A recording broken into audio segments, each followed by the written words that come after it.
When I was a child, I talked like a child. I thought like a child. I reasoned like a child. When I grew older, I set aside childish ways. Corinthians 13:11. In the distant future, mankind has spread into the stars and found it is not alone. Within the cluster of planets known as the Silrain Arc, many races strive for survival or supremacy. But throughout this array of planets, societies, and cultures, each has one thing in common: the crucibles. Scattered throughout the galaxy, each moon-sized structure contains a core of raw thorium, a form of mysterious energy used to power ships, cities, and sometimes the warping of the fabric of reality itself. Beings who can do this have been given a name: Espers. The power of God has been granted to God's children. It is a time of terror. It is a time of wonder. It is the time of Esper Genesis.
Just makes me feel all good and warm and fuzzy all over. What's going on, everyone? Welcome, Arvanauts. Welcome, everybody, to a July 6th stream. It is about 9 p.m., actually about 8 minutes after 9 p.m. Eastern Daylight Savings Time on January 6, 2018, and it is time for the power of Esper Genesis. Esper Genesis compels you, and I am very happy to be here along with my players. I am sorry that we are starting late. One part of it is well, it's not about fault one way or the other. It's just we had some technical stuff that we had to deal with. I have a new monitor as well that I had to get today. One of my secondary monitors crapped out last night. I had to get a new monitor. It looks nice and shiny and wonderful, and that's working okay. But it means that I was basically running around a ton today doing a bunch of stuff, and so I wasn't able to get back and get on until a little bit later. And then we had tech issues on the other side with people having internet issues and emergencies and stuff like that. But we are here. We're ready to go, and we will be set to go for you folks as we continue with Esper Genesis Crisis at Tavaria, which is of course sponsored by Alligator Alley Entertainment. Before we get there, just a couple of reminders about ways to support the stream. If you haven't done so already, please tweet out the stream with !tweet or !CTT. That's really important and then helps a lot. !ArvTube will get you to my YouTube channel where you can check out past broadcasts of this campaign and many others. !ArvShop where you can get the merchandise !ArvTube tweets, where you can check out that Twitter where I actually post tweets and stuff like that. Fair warning, I also talk quite a bit these days about politics and about writing and about my kids and family and other things instead of not just streaming, but I do talk about streaming as well. So you can go over there and check that out. !ArvTube for past broadcasts of the stream, as I said. !ArvCord, where we hang out with the Arvanauts in between streams, which is cool. That is now up to about 160 members or so that is going really well. So let's continue to build that. And then !ArvShop, you can check out the merchandise for the place.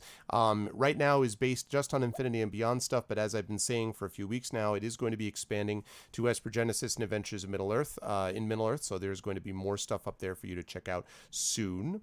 Yeah, no, who talks about their kids? Exactly, Brahms, right? So there's that. !Arv shop for that. And then you've got the Patreon, !Arvtreon, currently sitting at $383.96. And again, we have another big donor who should be jumping back on fairly soon. But again, I would love to see us be able to support the Patreon. It does definitely help with what we've got going on here. And then last, but certainly not least, of course, is the sub button, which is sitting right above that video window. Currently at about 34, 35 subs or so. Would love to see that get up to 40 subs and beyond. Again, that definitely makes a difference as well. So, quick note about schedule. We've got Esper Genesis tonight. Tomorrow at 7 p.m. Eastern, we have the debut of Curse of Strahd with the Infinity and Beyond crew. We have 5 out of the 6 of us, which is a cast from the last campaign, Tyranny of Dragons. And so it will be, I will be joined by Sod, I'll be joined by Trendane, I'll be joined by John Helfers, I'll be joined by GC Darkside Rob, and I will be joined by Don Cairo. And those 5 gentlemen, unfortunately not Mike, Screaming Joypad is still playing D&D with GOG, but he just can't do the evening hours. But 5 out of 6 will be returning for Curse of Strahd. They've got some really awesome characters. It's a really neat system, and so I encourage everyone to check that out because that's going to be a good time. We are going to see a conclusion of the Emberwind adventure for sure, no question about it, Shadowed, but I have to figure out when to fit it in. The schedule now is pretty well set.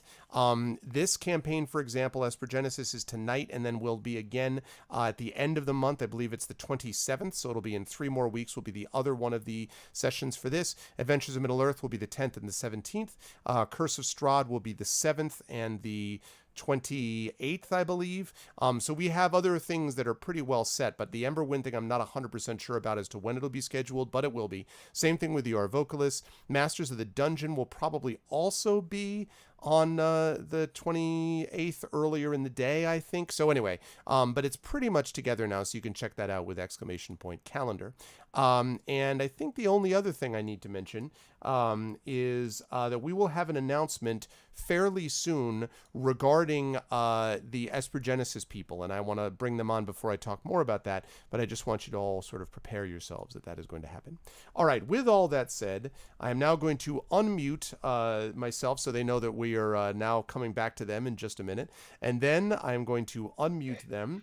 And then I'm going to head over there, and I can see now that they're already laughing because they're always talking about stuff behind stage, off stage. And there they are, and it's of course not quite prepared because we were not sure about when Louise was going to be here because of problems, but that seems to be solved now. So just give me a second, and we'll get that all sort of squared away. But yeah, wait, we what? we're all here. You're like, what are we talking about? We were talking I was looking at the stream and I saw like I can't see myself, but I realized it's because of Louise. Yes, I've ruined everything. What I've done. You've ruined everything. It's all your fault. Everything now is destroyed. No, I'm not Serena. Okay, no, I know that. I know that. I know what you are. Just give me a second and it'll be okay, fine. guys. Blah, blah, blah, blah, blah. Oh my god, are you assuming my Zarina is so upsetting to me right now? You don't just assume my Zarina. I assume Zarina. Assuming direct control. You were making an interesting semi-meme joke, and I just started thinking of my Sharona with my Zarina, and that's not a good idea either. My Zarina. My Zarina. Anyway, all right, so there we go. There is my wonderful, lovely cast. The only person we are missing at the moment is Johnny, and he will be joining us shortly. He is on an emergency call, which again, as I said, we had a lot of things pop up at the last second. That is what sometimes happens with life, but it is all right. We are here. We are ready to go, and I am very excited to introduce, as usual, my cast to you. And as I said, I'll make a little announcement regarding the cast and something cool that is going to be happening hopefully very soon for them in just a minute. But before I do that, I want to have them introduce themselves. I will start, as I usually do, with the person who happens to be right below me in the column. And that, of course, is the inimitable Cat Rambo, who is back with us as always. Cat, always a pleasure. How is life in the universe and the world with you? And who are you playing and all that good stuff? It's pretty good here in Seattle. Tonight, I am playing as Ever Petra Sinus, an ashen-forged sentinel who is now level 2. Very excited about new spells. Yep. And she is a woman with a very big hammer. Yeah, and she's going to be, as we'll talk about in just a moment, she's going to be using that hammer to even greater effect because of some of the things that we got at level 2. So I am excited to explore that with you. That'll be awesome. Always a pleasure to have Kat here. Now, right below you at the moment, we have the blank window where Johnny should be. He will be here or should be here fairly soon, so bear with us. He will be joining in. And at the minute that he does that, of course, the windows will be fouled up and I will go fix them again. But that's okay. It'll be worth it. It's all worth it as long as we get to have Johnny here. So he'll be with us shortly. So moving right over to the other column, a person who has now got everything working and it's all good. And that, of course, is Louise. Hi, Louise. Louise Moore, how are you? How's life and the universe, and who are you playing? Life is good. The universe, last time I checked in with the universe is okay. So I won't have to be saving that anytime soon. I am playing Zarina, who is a Promethean adept, battle mind, crazy woman, and she's here. She's alive still. She's okay. She's sending letters to places. She's going places. Things are happening in her life, and we're all proud of her. That's true. And yeah, there are letters that are starting to go out, and messages as more backstory will happen from this. Yeah, I'm looking forward to that, and looking forward to seeing what happens in a fight, which I have a suspicion may happen. And I just have the sense that maybe there might be some fisticuffs about to occur. But always a pleasure to have Louise here. Thank you as always, Louise. And moving right on up the window, last but certainly not least, is our good friend Zach Clay, who I apologize, the overlay is not currently got his right Twitter account, but it is there in the crew. It should be there. I believe it's listed as Marimba Monk. Yes, though, that's correct. So you should definitely pay attention to the bot and not to the overlay.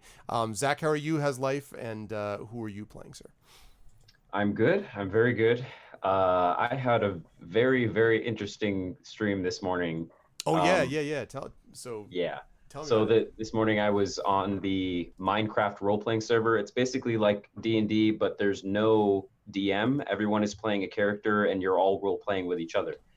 And there was a huge event today where basically the leader of one entire nation, the leader of the orcs, and the leader of the entire nation of elves were going against each other in honorable combat. And whoever won gets to keep the head of the other leader as well as take their nation, like their nation's land. It was pretty wild. And because of that, I ended up getting a maximum of 314 viewers at once, which was absolutely wild. I think we were top 5 in the Minecraft section at the time. So yeah, that was my morning. Nice, man. That's awesome. It was super cool. Yeah, he hosted me when we were getting ready, and it's just like, he's hosting you with 146 viewers. I'm like, Jesus, like, what did you just like? You're like, just normally I have 146 people just hang out on my channel like at all hours, you know. Just jeez. But yeah, who won? Surprisingly, the Elf King won, not the Orc. Yeah, it was PvP combat, but. Yeah, anyway, so yeah, that was my morning. Just wanted to tell people about that.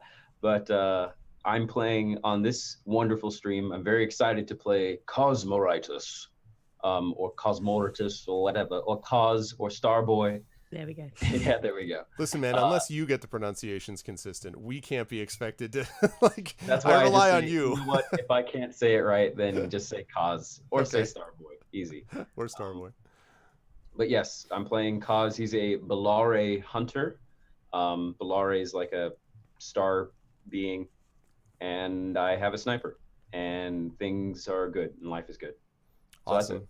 I am very excited to have Zach with us as always. Of course, also a member of the our vocalist. And again, it is Marimba Monk. It is not Zach Clay. That is the Twitter. That is inaccurate, and that will be corrected and adjusted very soon. By the way, On that same vein, my name is no longer Accidental Legend on Twitch, so that's an update. Right. Your name. Oh, is that? Oh, they still. Okay. Well, that's a bot problem. We can fix that actually. That we don't have to wait for the overlay folks to do. So yeah, it's actually it's now I believe Mage of More of Mage. Mage of More. Mage of More. So yeah, I was hoping Shadowed you could maybe fix that. It's Mage of More instead of Accidental Legend. So if you could fix that, that would be cool. Also, I just heard a sub. Yes, Specchio with the resub. Ooh. I believe that's a resub. Thank you, Specchio. Thanks, dude, so much. I appreciate it. Thank you, thank you. Yes, 13 months in a row. Man, Specchio, that is awesome. Thank you so much for the resub. I really appreciate that. It's sort of a stat. Thanks, Shadow. It's just staggering. Like sometimes we're just like, man, I can't believe A, that I've had an affiliate sub thing that long, and B, that people immediately jumped on board. Thank you, Specchio, so much. Okay, so just one quick announcement here, and then we will get into the session and talk about this. We'll be playing until about midnight tonight, my time, so about a little over 2 hours, 40 minutes or so, roughly speaking. Johnny will be joining us soon. Now, the announcement that I want to make, I can't talk about the details of this yet. However, we are going to be attempting. In fact, you know what? Screw it. Yes, I can. I will talk about the details right now.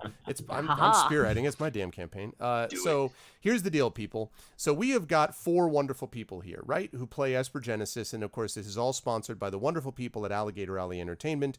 And I want to emphasize how cool it is that literally the designer talked to me this morning, dropped me a line with new maps about stuff for the adventure that they were going to be doing. Like it's so cool to be going through this process. So they're awesome and all that stuff. Also awesome is the fact that we have at Gen Con certain rooms that are available to us, specifically the Writers' Symposium, of which Kat and I are both members, the Writers' Symposium rooms. And so we have one of those rooms that is accessible to us in the evening hours on a couple of these days that are happening at Gen Con.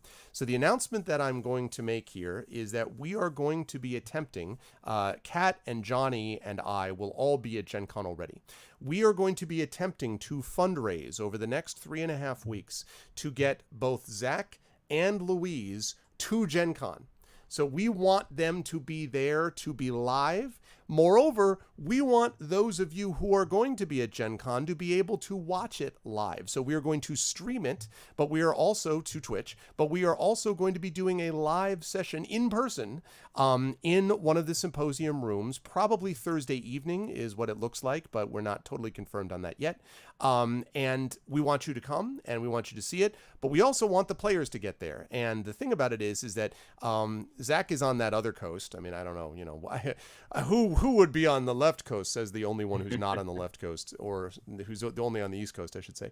But no, Zach, of course, is in California, and Louise, of course, is across the pond. So we need to figure out a way to get her here. And so we are going to be doing some fundraising to make this happen. Now, we will talk in more detail over the next week or so about how we're going to do that.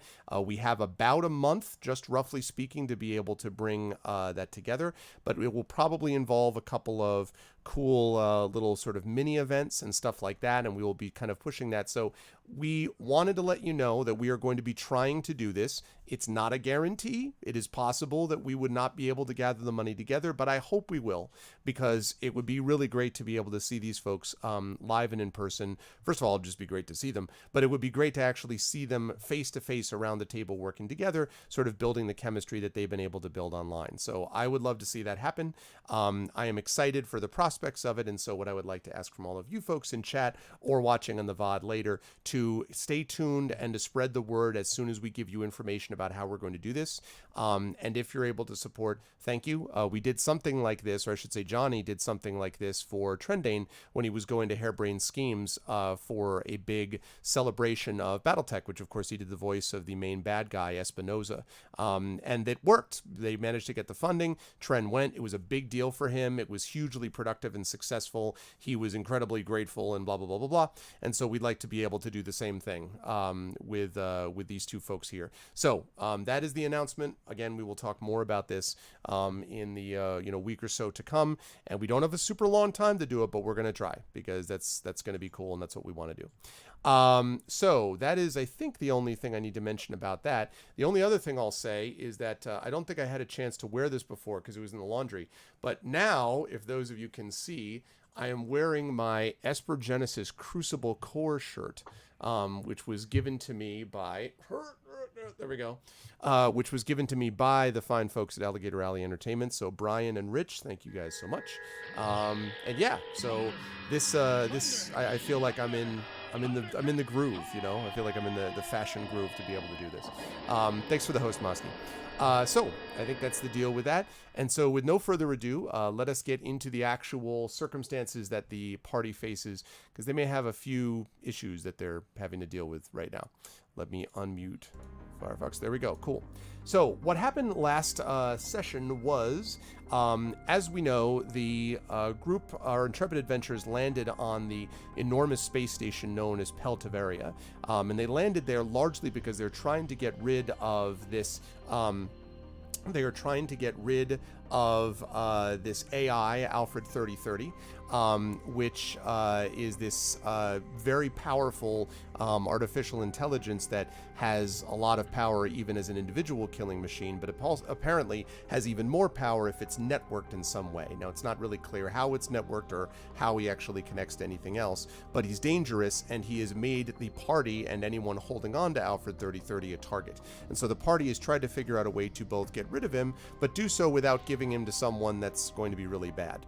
Fortunately, Leo, the one who pilots the cutter, the freighter that actually rescued the party after their escape from the Eos Keldor, had an idea. He had a contact that he was able to go to who would be able to hopefully help broker a deal, let's say, to be able to sell him to somebody who would be relatively reputable, let us say, and get rid of Alpha 3030 that way.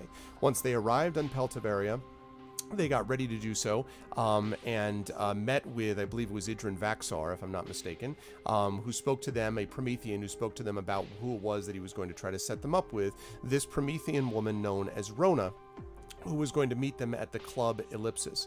Before they did that, though, the party had some things that they wanted to do first. Petra accompanied, I believe, Aramis and Kaz, and ended up going to a place known as the Forge, which was kind of a library/storage facility where Aramis was basically seeking information about his past and finding out more details about what his sort of present path should be. As an Ashen Forged, this is something which concerns both him and to a lesser extent Petra, although Petra was oddly quiet during the last session, just seemed very thoughtful, didn't really talk a lot or really engage too much. It just sort of went along for the ride, and you know, that seemed to be, she seems much more lively today somehow. So she went along with them, and Aramis was told by the first Seeker, who is the sort of head of this place called the Forge, that given some details about the past, but not details about the future. What Aramis really wanted to know was who was he now, and that was the information that the first Seeker was either unwilling or unable to give. And so that was a little bit frustrating for Aramis, but he had to sort of live with that, and left to go to a store, which I will explain in just a minute.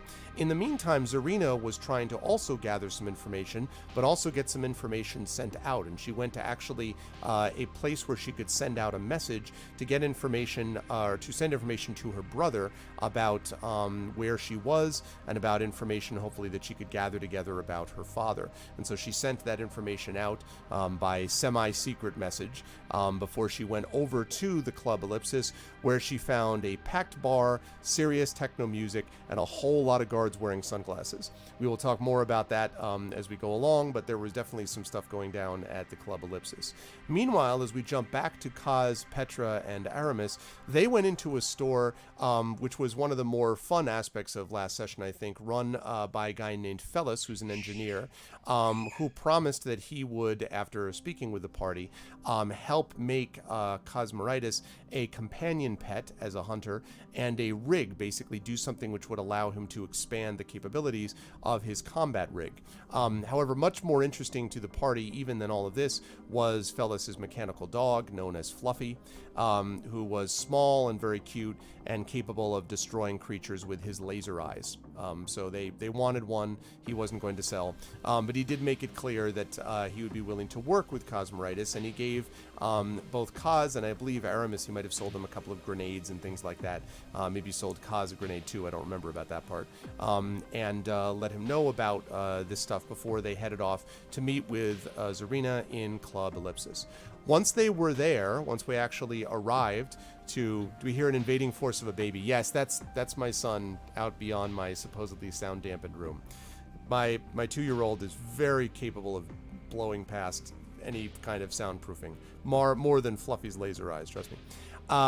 In any case, so as the group got to Club Ellipsis, as I mentioned, it was already packed, and they made their way to the back of the bar where Rona was apparently waiting along with a group of her guards, many of whom had these, sunglasses on, as I mentioned.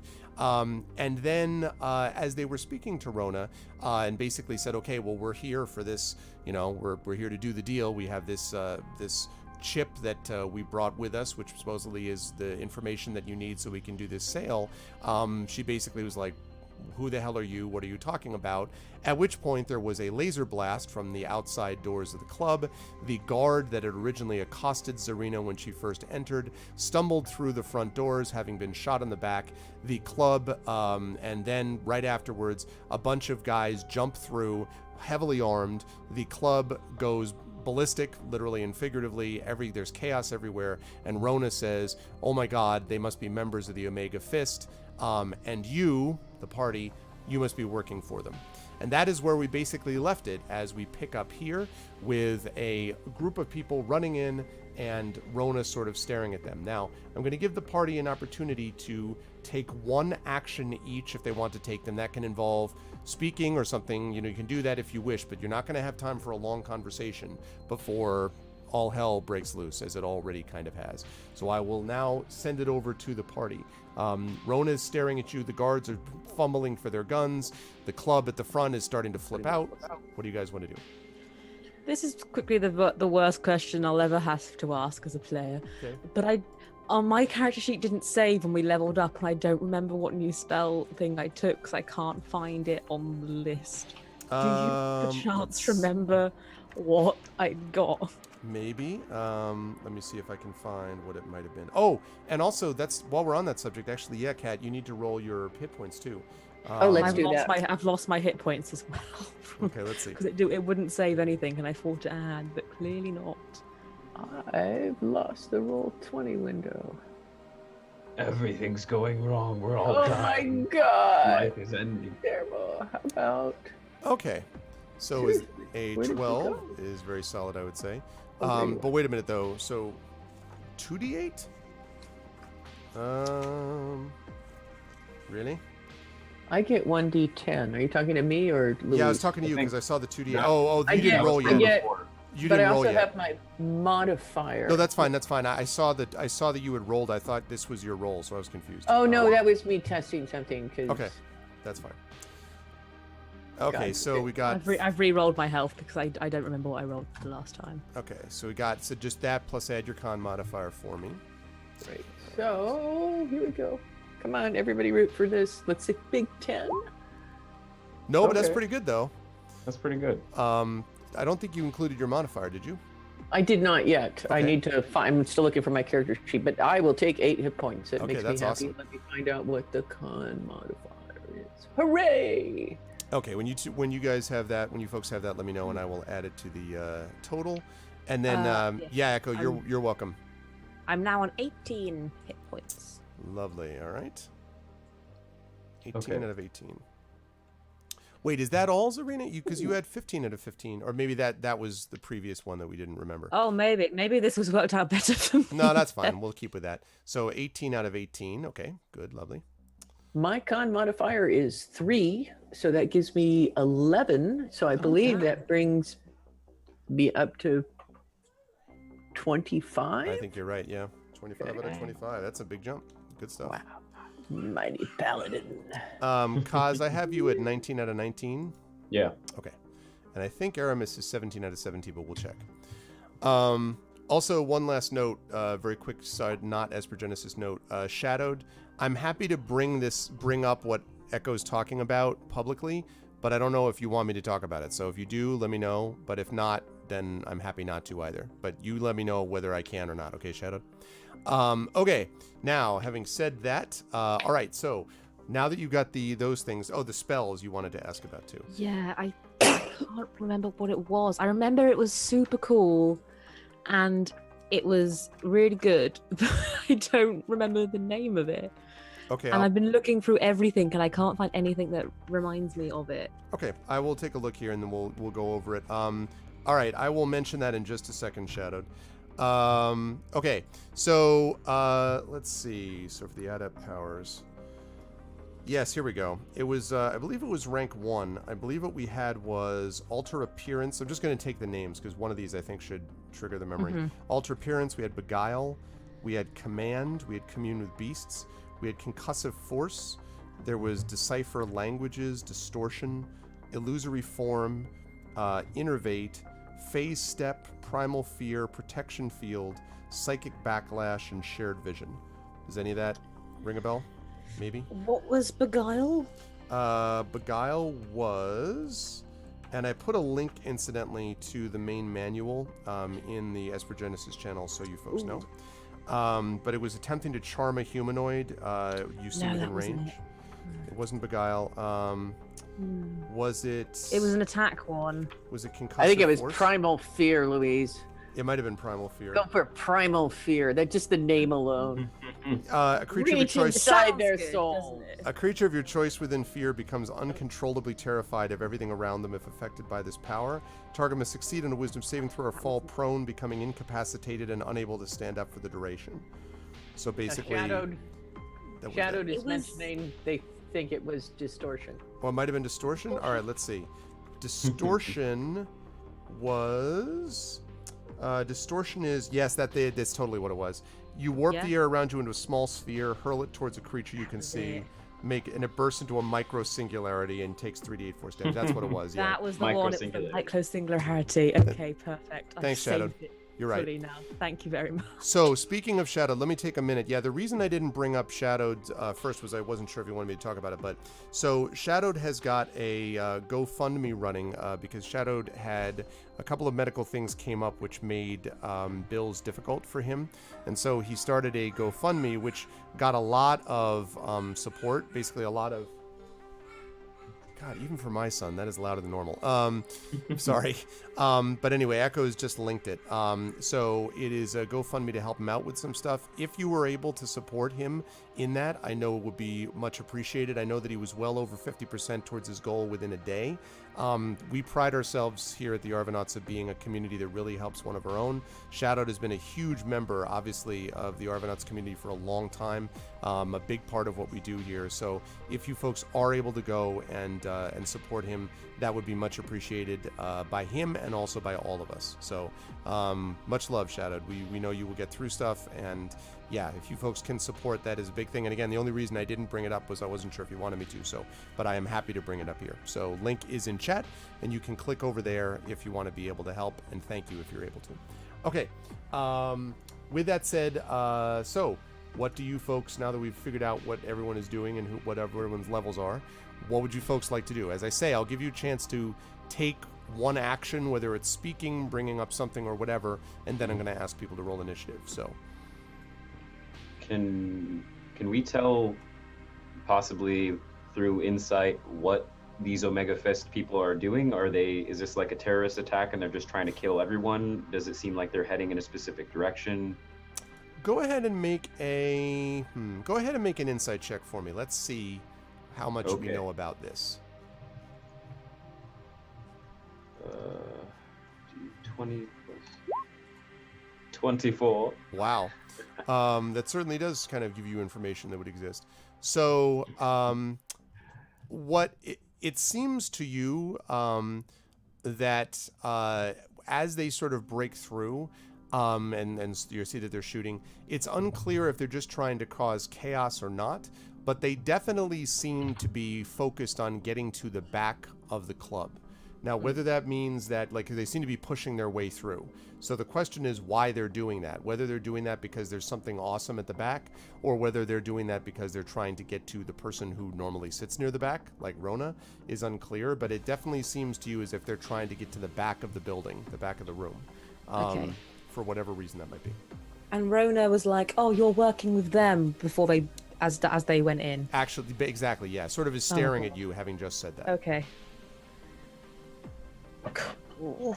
I'm going to draw myself up to full Petra height and Okay. use the full brunt of my charisma to say, "We are not with the Omega Force." Or whatever they're doing. Omega Fist. Omega Fist. We're Also not with the Omega Omega Force. Fist. Yeah. We're not with the Can Omega I Fist. assist with that and be like, "See, we don't even know their name. There we We go. don't know who these people are." Make a persuasion check for me, Petra, and let's see if I want to do the assist thing. Yeah, go ahead and, you know what? Also make one for me, Zarina. If you succeed on it, I'll allow you to add a couple of points to Petra's check. I rolled a 19. That's a good start. Let's hope I don't tank it for you. It's a No, 30. you can't.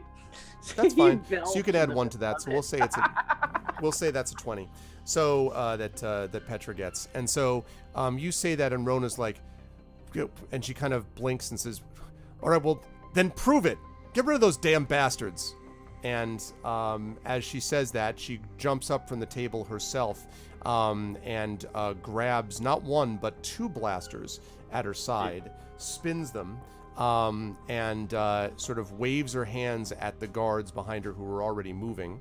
And at this point, I am going to ask everybody to roll initiative for me, please. And was my action the insight check, or do I still get something? Nope, your action was the insight check.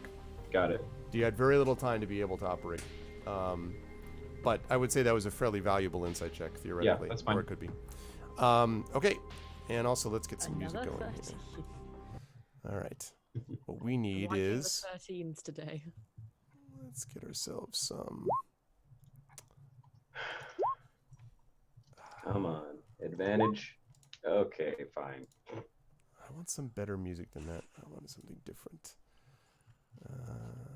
Night of the Valkyries. Right, yeah. that is the thought. That or the girl from Ipanema for a totally different Dun, dun. flavor. Right, for the Blues Brothers in the elevator God, type yes. of thing. Okay, let's see. How about... No. See, Ambush sounded so promising, but it's not. All right. I don't want to do Kevin McLeod either. It sounds like ice cream truck music. Yeah, exactly. Ding, ding, ding. Ambush. All right.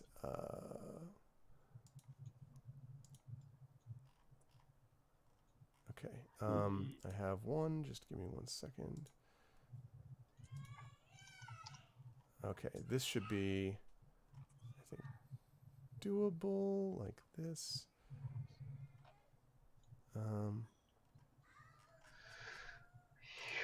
Combat range. I had to switch the where this was being hosted before, and that's why we have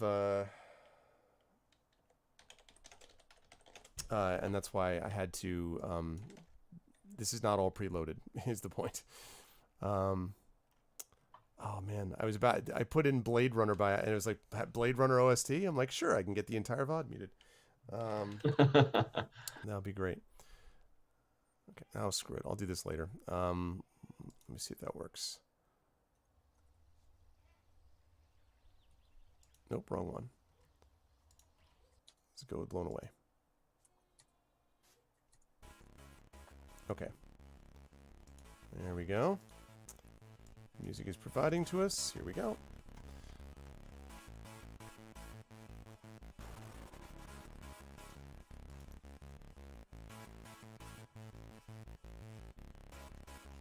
Okay. There we go. And let's see what we've got. All right. Also, what I would like is, let's see. I don't think we have you folks here. Do on we the need map. to roll for Armis? Yes. Oh, If someone yeah. could roll for Armis, that would be great. And then in the meantime, I'll try to get your players over, your tokens over. Oh, actually, I don't even know if we have access to his sheet. Because you have a dex modifier. Because I can tell you the dex could really end up affecting things. Yeah, I don't think we have access to his sheet. I'll try to ping him. But Yeah, I don't know if we do or not. Make it up. Oh, he has a plus 20 to hit. yes, he has a Wow. plus 20 to hit, 92 armor class. Yeah, I'll bet. Wow, he's so good. This is where we suddenly discover Aramis is a narcoleptic. I'll turn around and he's just like, oh. Oh shit, guys, dude. Maybe Aramis was in our heads all along. Exactly. He was always an illusion. We left him in the forge. He He's was still in the never- simulation. He's the same. I like that. I like that the best. He has the same situation that you had last session, Kat, where it just you just seemed like you were kind of not all there, and Well, he was really shocked by that answer, right? He's clearly like, I thought I was going to find my place in the universe, and they're like, I get this wishy-washy bullshit about you defend yourself, and he's just like, okay, I'm over in the corner rocking. Yeah, I think that's a good answer Yes. for now. That's- He's just contemplating. and He has an also, existential crisis. all, as a team, invented him in our minds, and as a team, imagined him doing cool things. Yeah. And now we realised, to our folly, he was never real. Yep. And it's a sad moment, and now there's terrorists. So there's not much Now time to there's grieve. terrorists. And now there's terrorists. And now there's terrorists. Okay, so I've placed you folks there, and I think you folks all have control. Oh, you don't yet. Oh, yeah, you do. I think Yes. everybody has control over stuff, if I'm not mistaken. So, okay, and I'm going to place them there. Now, breaking through here, we have got a number of people.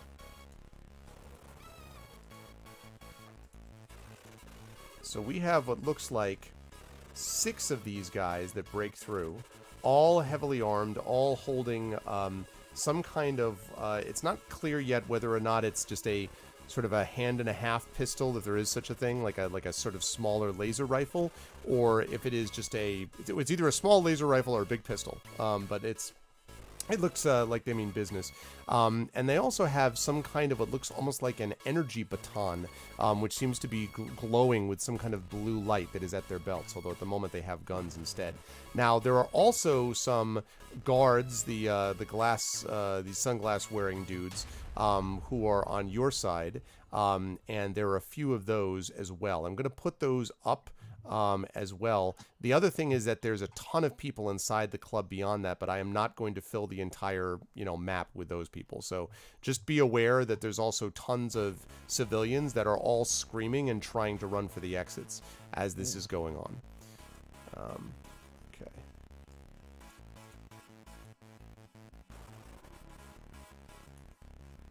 All right.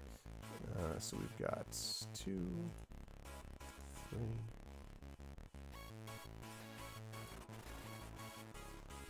All right, so we've got 4 of those guys who are with you and 6 of them.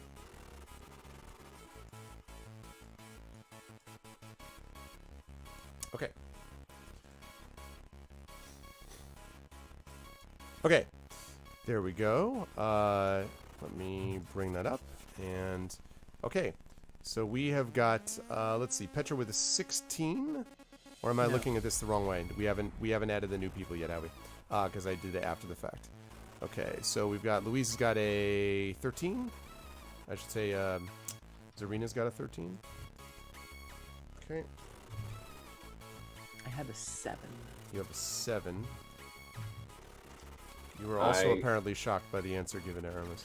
Yeah. I I got a 10. got a 10. Okay.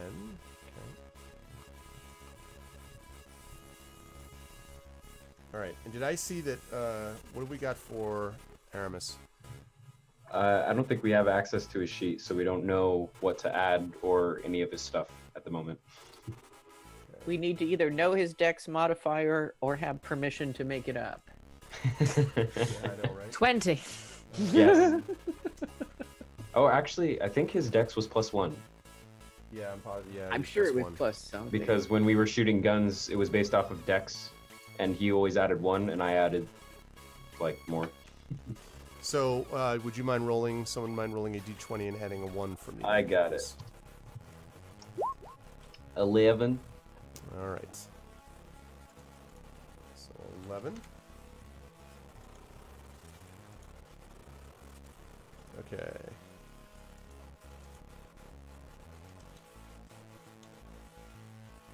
$13. Aramis with an 11. Okay. Kaz with a 10. Petra with a 7. Good. Okay. All right. Just organizing you people on my sheet here. And we'll see what the bad guys do. So one thing to be thinking about as I'm setting up your initiatives here is how you want to handle the very large group of civilians that are screaming and running around. Depending on what you tell me you want to do, I'll let you know the impact that might or might not have on civies. But just be aware that that's, you know, that is a thing you'll have to concern yourself with because there's a lot of people in this club. Yeah.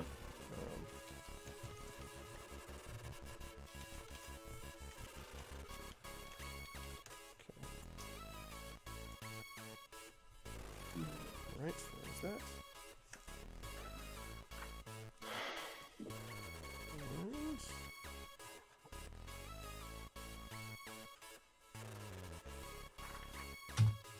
Does it look like there's anyone in particular leading this group of people, or are they all just running at the same kind of Can't level? tell yet whether, you know, you're not 100% sure yet.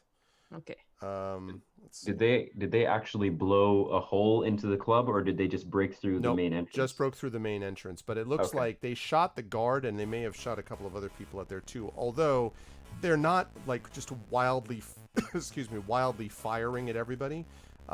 So that suggests that their their attacks are somewhat more, you know, targeted. Might be a good way to put it. Let's see. That's what I was looking for. Okay.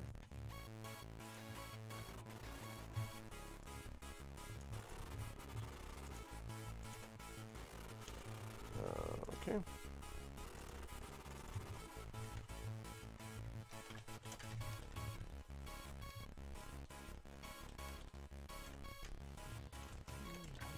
Hmm.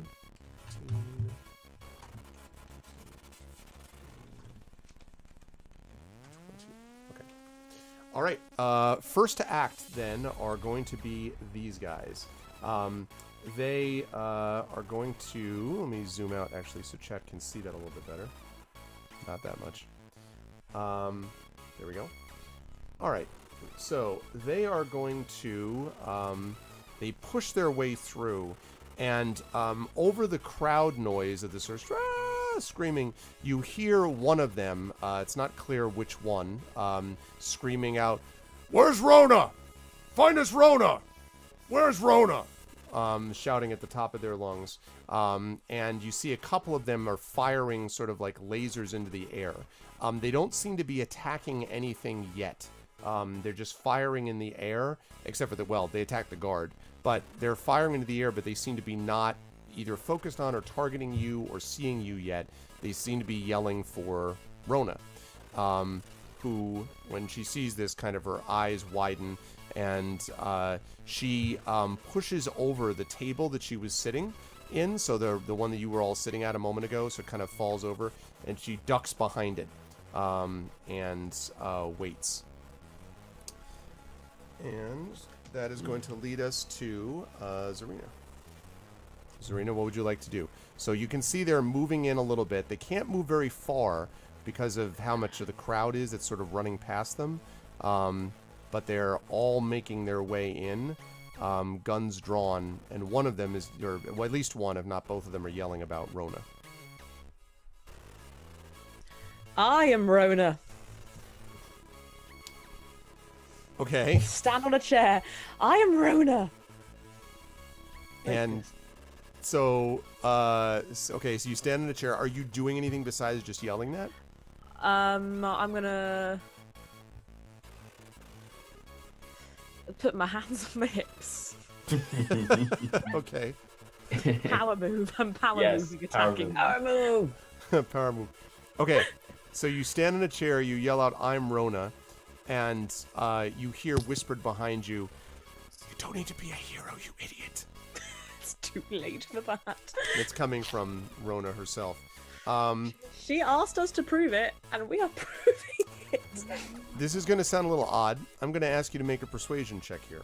We're going to see whether they believe you. They'll be like, No. "You are Deception, not You persuasion. are not Deception. Rona. Deception. Okay.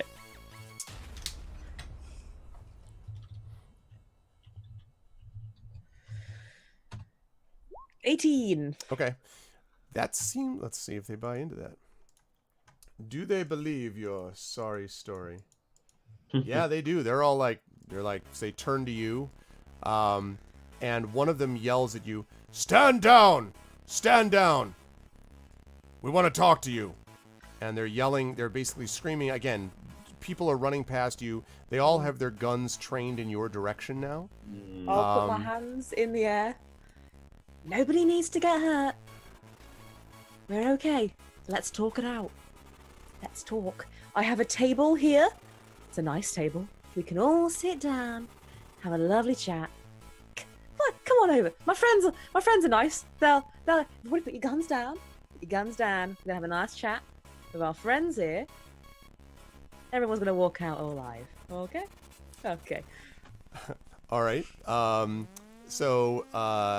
You're doing that. We'll see what they do, how they react to that as this goes on. What would you like Aramis to do? And you as a party, I guess, will be controlling him for the moment. He'll probably just stand by with his weapons ready so that if anything starts, he'll be there to support us. That's all. So maybe he's holding a... What does he do? Let's have him move behind cover from which to shoot, just so he'll be already positioned for shooting. Yeah, maybe so it looks like he's a civilian. Unobtrusively. Yeah. He throws his hands up in the air and goes, "Ah!" and runs into a place. I'm in the middle of an existential crisis. That's it. Okay. Okay. We can't control his token, but maybe if he could move. I got it. So you want him to move like here? Yeah. So sure. that's because that's currently flipped over that table. Yeah. All right.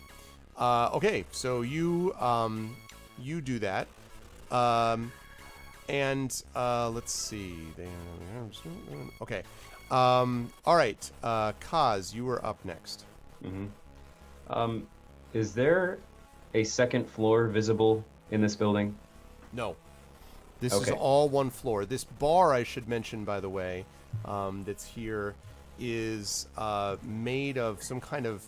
It looks like a kind of obsidian type material or some kind of dark stone of some kind. It looks pretty hefty, like, you know, it seems like, and it's not super, super high, but it would give a fair bit of cover, you think, if you're able to go there. Okay. And the markers on the map that have the wide-brimmed hats, those are kind of Her guards. sunglass. Okay, Those got are sunglass guys, yep. it. Is she on the map too? No, I didn't put her there, but I can. Okay. All right.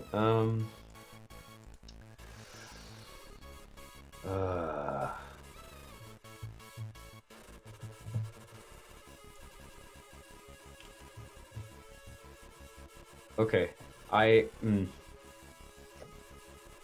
I turn to the actual Rona.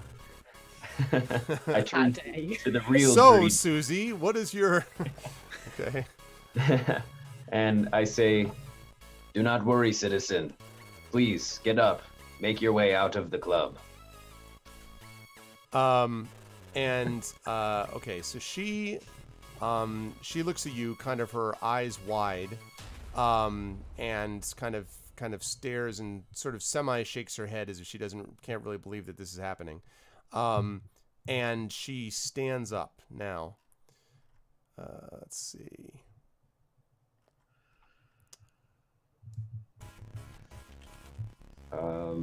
Just give me a second. I'm just trying to put her up on the map here. Yeah. This will do for now. All right. So you say that, and she stands up. But the minute that she stands up, the person who's at the front, you can see, Kaz, that he actually puts his hand to his ear in the universal sign for he's listening to something, like something in his ear, like an earpiece or something like that. And then there's a moment where he sort of scans and says, that's the real Rona.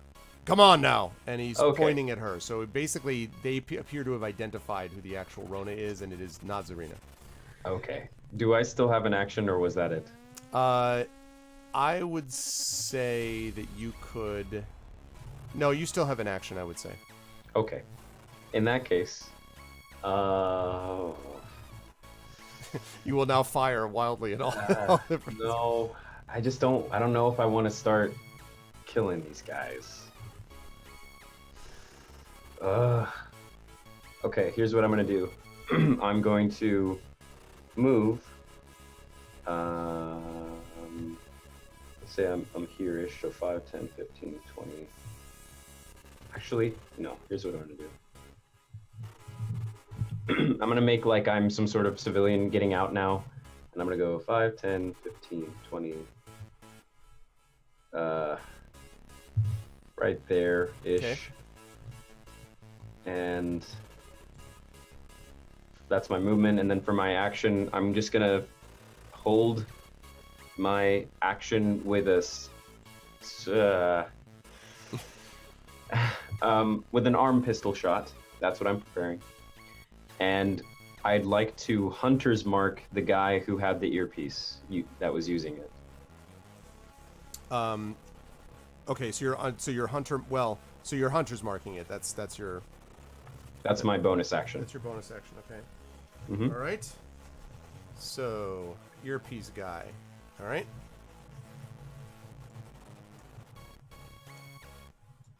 Okay. All right. Sounds like a plan. When are you going to? What are you holding your arm pistol shot for then? I'm holding it for if shots are fired from my side or their side. Okay.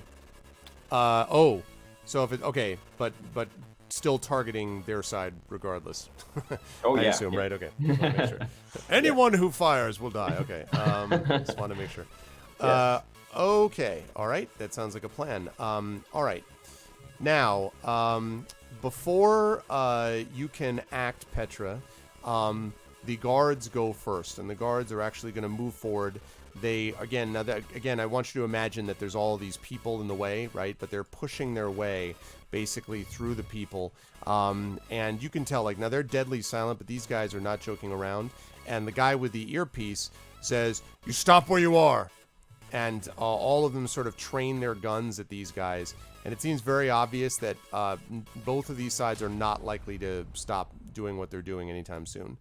They are all sort of prepared for some kind of something about to go down. So the guards are going to do that. And that now will lead us to Petra. Petra, what do you want to do? This is beyond a tense situation, I think we can all agree. Mm-hmm.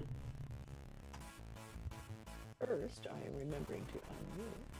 Now, I am cycling over to this table, and Okay. I am holding my action, which is the minute the first shot goes off, I'm picking up the table and throwing it at them. Okay. Yes. Got it. All right, I love it. I think that's very appropriate, and that we now officially have a bar fight if that happens. All right. Okay, so that sounds like a plan. All right. Now, round 2 begins, and these guys lower their pistols directly, basically sort of directly at the foremost guard that's in front here. And they say, "You drop your weapon right now, or we open fire." And the guard with the sunglasses looks back at Rona, and Rona looks like she's about to say something. Like, basically, Rona's about, you can't tell, but she's about to say something. And then from nowhere, a pistol shot goes off and slams into the side of one of these guards' shoulders, and he kind of, grunts and falls back. And the earpiece guy shouts and fires, and as you look back, you get the look of one of these guards who is his sunglasses are slightly askew, and basically you feel like he's fired prematurely. We'll just put it that way.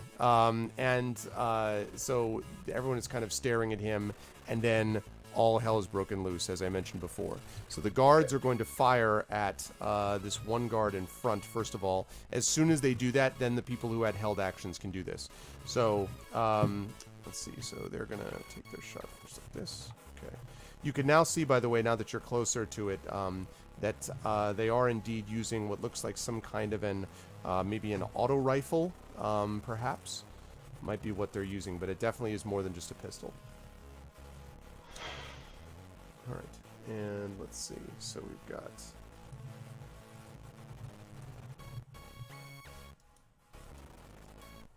Okay. So 4 of them are going to miss. 2 of them are going to hit.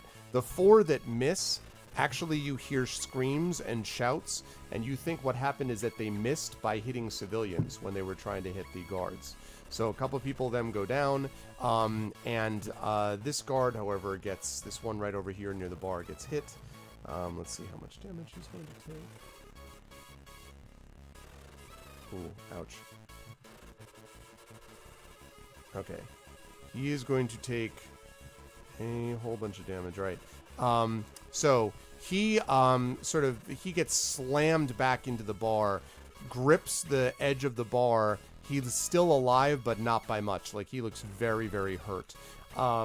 And these guys are all starting now to push forward again, try to push through the crowd. Again, the crowd is already in chaos. Now, if there is chaos above chaos, that's what you're dealing with now. They're all just sort of screaming, shouting, punching wildly, trying to get out of the club.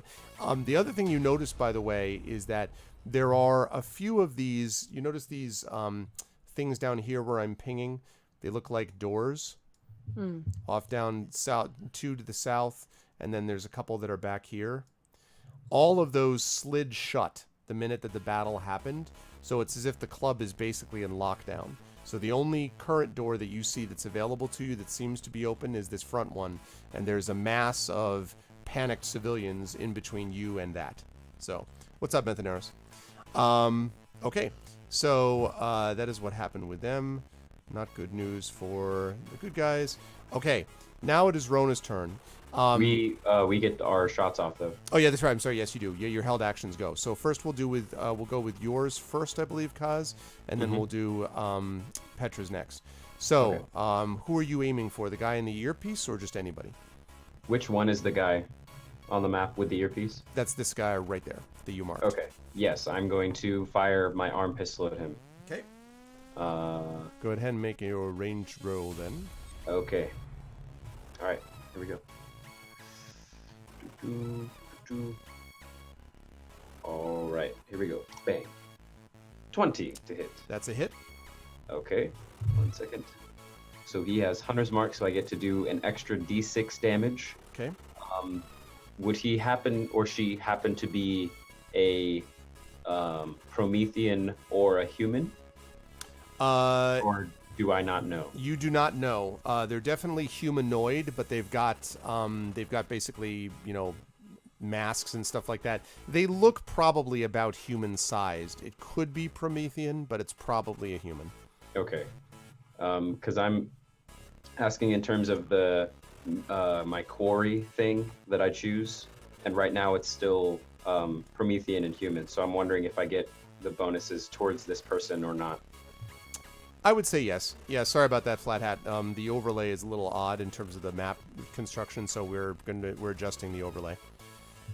Yeah, so I would say you do. Okay, cool. All right, so for that, then, arm pistol is a D6, and then I get an extra D8 now for Hunter's Mark, plus my dexterity. Here we go. Okay. So roll 1d6 plus 1d8 plus 2, I believe. Yep, all right, here we go. Bang. 6. And wah wah. All right. Yeah. Okay. 6. All right. So your shot slams into his side, but you do manage to hit him and do some damage, and you can see him kind of fall back a few steps. ah, and he kind of looks up at you, and you can't see an expression on his face, obviously, he's got a mask on, but you seem to have gotten his attention, let's put it that way. Okay, and now Petra. So you're going to throw this table. Now, remember, you are currently about 5, 10, 15, 20. You're about 30 feet from this guy. So are you trying to throw it into them? Yes. Over? Okay, now be aware, to do this, you're going to have to throw it over the heads of the civvies, because there's still civilians in your way. No, in that case, no. Okay. I was going to say, you could do it. It's basically a called table shot. So here's what I'll do. No, I already called it. So. Well, but you didn't know that necessarily, so that's okay. Well, what I would choose to do, knowing that, is simply to sort of upend the table and start advancing with the table in front of me like a shield. I dig it. Okay, yes, you can definitely do that. So you start moving forward, and you're literally pushing. So you guys get this sight of Petra just pushing her way through, as these people are kind of like out of the way, and moves forward. These tables are part of the map, Petra, but you can move yourself up to, let's say, here. You can't move as far because of all the people that are there, but if you can move your character there, assume that you have a shield in front of you. All right. That sounds good. Okay, so now that was the held actions. Now we can move on to Rona. So Rona jumps up from behind the table, and she comes out from the table, and she sort of looks around and Frelit. Aramis is able to hear this. And then she very nimbly actually runs towards and leaps up on the bar. So she's now up on top of the bar and fires a couple of shots from down, basically over the heads of the civilians towards the lead person. And those of you who are watching her do this will notice that seems to be trying to aim pretty carefully if she can. Let's see. With one of them, she misses, barely missing a civilian in the process. The other one, she actually hits. So let's see. And it's the one that you actually had marked before, Kaz. Awesome. So she hits him. It's just a grazed shot, though. Kind of grabs his other arm and then yells up at her, "You did this to yourself, Rona!" Points up, and the others all turn again to face in her direction. Okay, that's going to lead us to Zarina. I'm going to Psyblast the man who said you did this to yourself. I'm Psyblasting him right in the face, if possible. Okay, I dig it. All right, so for the Psyblast, which I'm going to look up right here. Wait, hold on. Oh, an 8, right. Because this is a ranged channeling attack. That is not going to hit, unfortunately. Didn't think so. Not going to hit. So this, I love the description though. This streaming coil of psychic energy, but it does not actually hit. He dodges out of the way. Part of the problem, of course, is that you're trying to do this while also not hitting everyone around him. So that's making things more difficult, also. Okay, are you going to move anywhere, Zarina? Or are you staying where you are? Is there any cover I can get to? Sure. You got plenty of cover. You could just duck down and take cover behind civilians. But there's also the table behind you. There's also the table behind you. Also, the bar here, as I said, is made of this kind of black marble-ish type material. And you could theoretically vault it if you want, because you could probably hide behind that. I'd love to go behind the bar. Okay. So 2 ways to do it. You could try to basically go straight to it, vault your way over it. I'm going to ask you for an athletics check if you're going to do that. Or you can go around the long way, but if you're going to do that, you're not going to make it this turn. So it's up to you. I'll do an athletics check. Okay. I'm good at that. So why don't you move your token right here, because you'll get at least this far, regardless of what happens next. And now let's see how the athletics check works. I've got that plus my proficiency, plus 2, so that's a plus 5. So if I don't get this, I'll be upset. It's a 19. Yeah, you do that, no problem. So you see Zarina nimbly vault the bar and land on the other side. No, not that far. You're going to have to end up here because that's going to be as far as you can get. Next turn, you can move up closer if you want. Okay. So you're now behind the bar. You actually see the bartender that you spoke to previously kind of huddled behind the bar, sort of with the hands clasped over his ears. So... All right. And that is going to lead us to... that is going to lead us to Aramis. What would you like Aramis to do? He'll probably, I don't know what he has. I think he has a blaster or something. What does he do? What's his class again?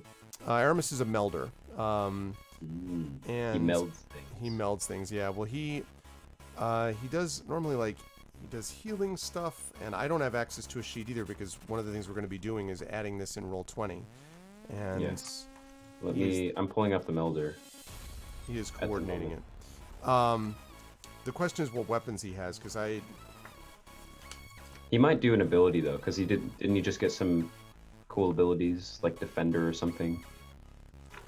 yes. He chose Defender, combat reflexes.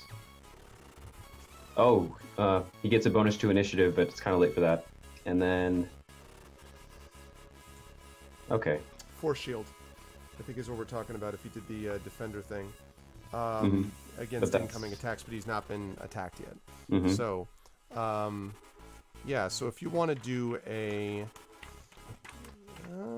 let's see, if you want to do a... like assuming that he has one of the starting equipments, like I don't know, 6 throwing blades.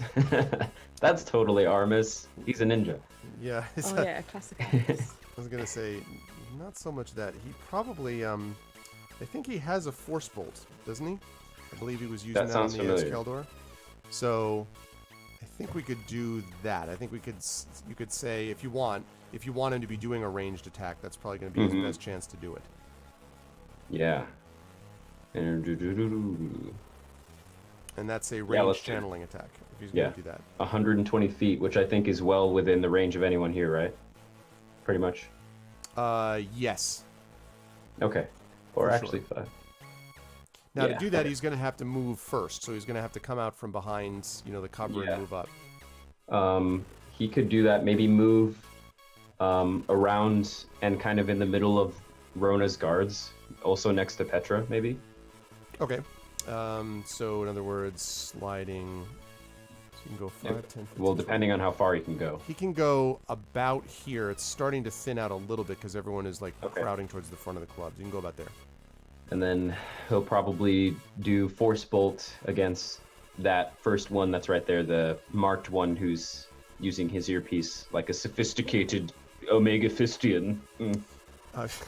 Omega Fistian. I'm going to say he can do this, but it's going to be at a -2 to hit because he's trying, unless he doesn't give a damn if he hits civilians. But I'm going to guess that he does care. So Yeah, okay. All right. Ranged channeling attack. I'm not sure what his channeling bonus is. yeah, I don't know that either. It'd be at least his proficiency plus his whatever his main stat is, which is probably a +2 or +3. I would think that's right. So let's say it's +2 for now, or well, let's say +3 total, counting, and then minus, what did I say? Okay. -2. So Yeah, so +1. +1 basically. All right, I'll do that. Whoops. Okay. 11 against that guy right there. That is a miss. Okay.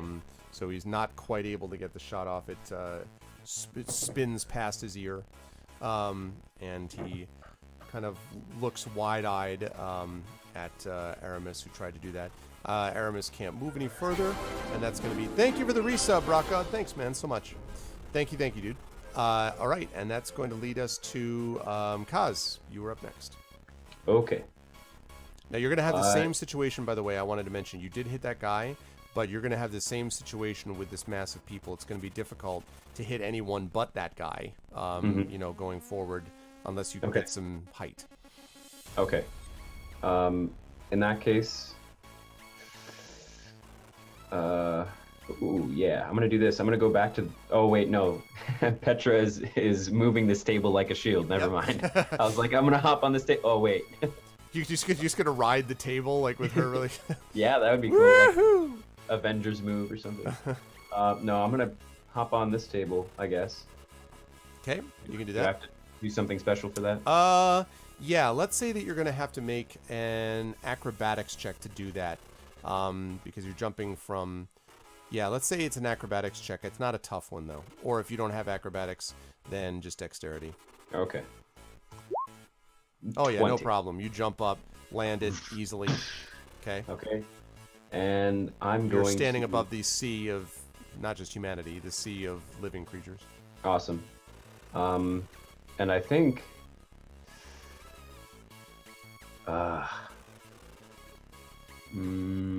yeah, I'm gonna try another arm pistol shot. Same here. guy? Same guy. Okay. Here we go. 10. Not going to get it done. Unfortunately, that is a miss. I was going to say you guys were stacking damage. The theory was right. It's just Yeah. actually managing it to make it happen. Okay. All right. You were going to stay where you are because your move was already used up by the jump. Okay. Yeah. Now the guards go. So this guard here is going to push. Is going to actually clamber up or try to. This is the injured one. But he basically isn't able to get up on there. And so he just essentially slumps down. He looks like he's losing blood. He looks like he's in bad shape. This other one, though, is going to similarly vault. He doesn't land quite as smoothly as you did, Zarina, but he lands on the other side of the bar nonetheless. This one is going to push up here where he can get range on him, and he's going to fire at the same guy that you guys have been trying to fire at. You folks are. And he's going to hit him, actually. All right. Slams into the guy's shoulder. Not dead yet, but looks pretty... You can see that there's a lot of rents and burn marks in the armor of the one that you've been focusing your attacks on. So he looks to be in pretty bad shape. This one is going to come up here. He's also going to try to fire, but that's going to miss. Okay. Those were the guards. Petra, that leads to you. Now, you've still got your shield in front of you. What now? Are you going to continue to try to push forward, or what do you want to do? I am indeed going to push forward. Okay. And I'm going to just basically go straight at them, trying to confuse and bewilder them with this enormous table coming at them. All right. I'd say that you're probably able to get not the same amount of speed, but right about here. So you can move Perfect. yourself up to there, and you now have this basically this table right up in front of them. It's heavy, but look, I mean, you know, you're strong for a reason. Like, this is your I am. jam. So you are coming in towards them, and you hear them saying, "What the hell is she doing?" As you're getting closer and closer. And as I do so, I am shrieking in a sort of ululating battle cry. Okay. Wordless, fierce, somewhat odd battle Okay. cry. All right, they are that carries actually even over the chaos and noise of what's going on in the club as you do that. Okay. Now you do that, and now you hear sort of a zzz sound, and coming from the doors, you see. If I can ever actually get the right creatures up.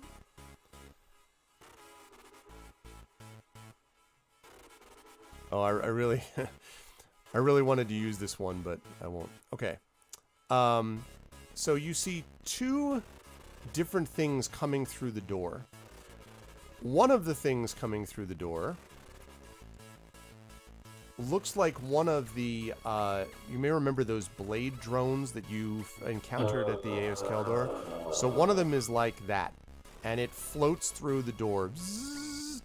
But the thing that seems to be making the biggest bzzz sound is this thing, which comes through. It is rather large. I said large. Thank you. It is rather large. It's not that large, goddammit. There you go. It is rather large, and it seems to be almost like a like human-sized tank. And it's pushing through some kind of a drone, but like a ground drone, obviously, that is pushing through the doors.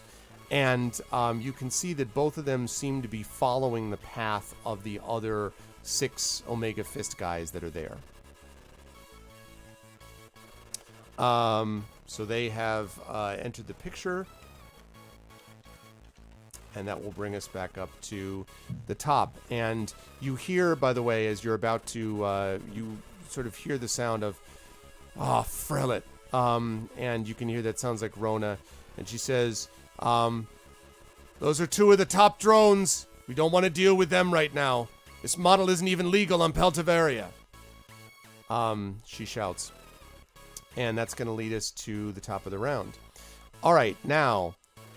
The first one here is going to back up 5 steps, or 5 feet, I should say, and then is going to fire wildly into your table shield, Petra. So let's see if this is going to do anything. Okay, so the shots slam into the table, and you feel yourself pushed back. I need you to make let's have you make a strength saving throw, please, to see if you're able to keep your position. You're not going to get knocked over, but see whether you can keep your position as this gets fired into.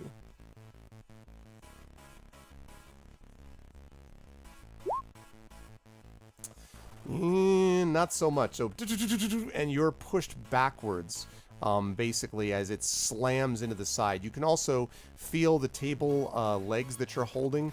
The table seems to be starting to get hot, as if whatever is slamming into it is sort of heating it. It hasn't broken through yet, but you don't know how much longer the table is going to last.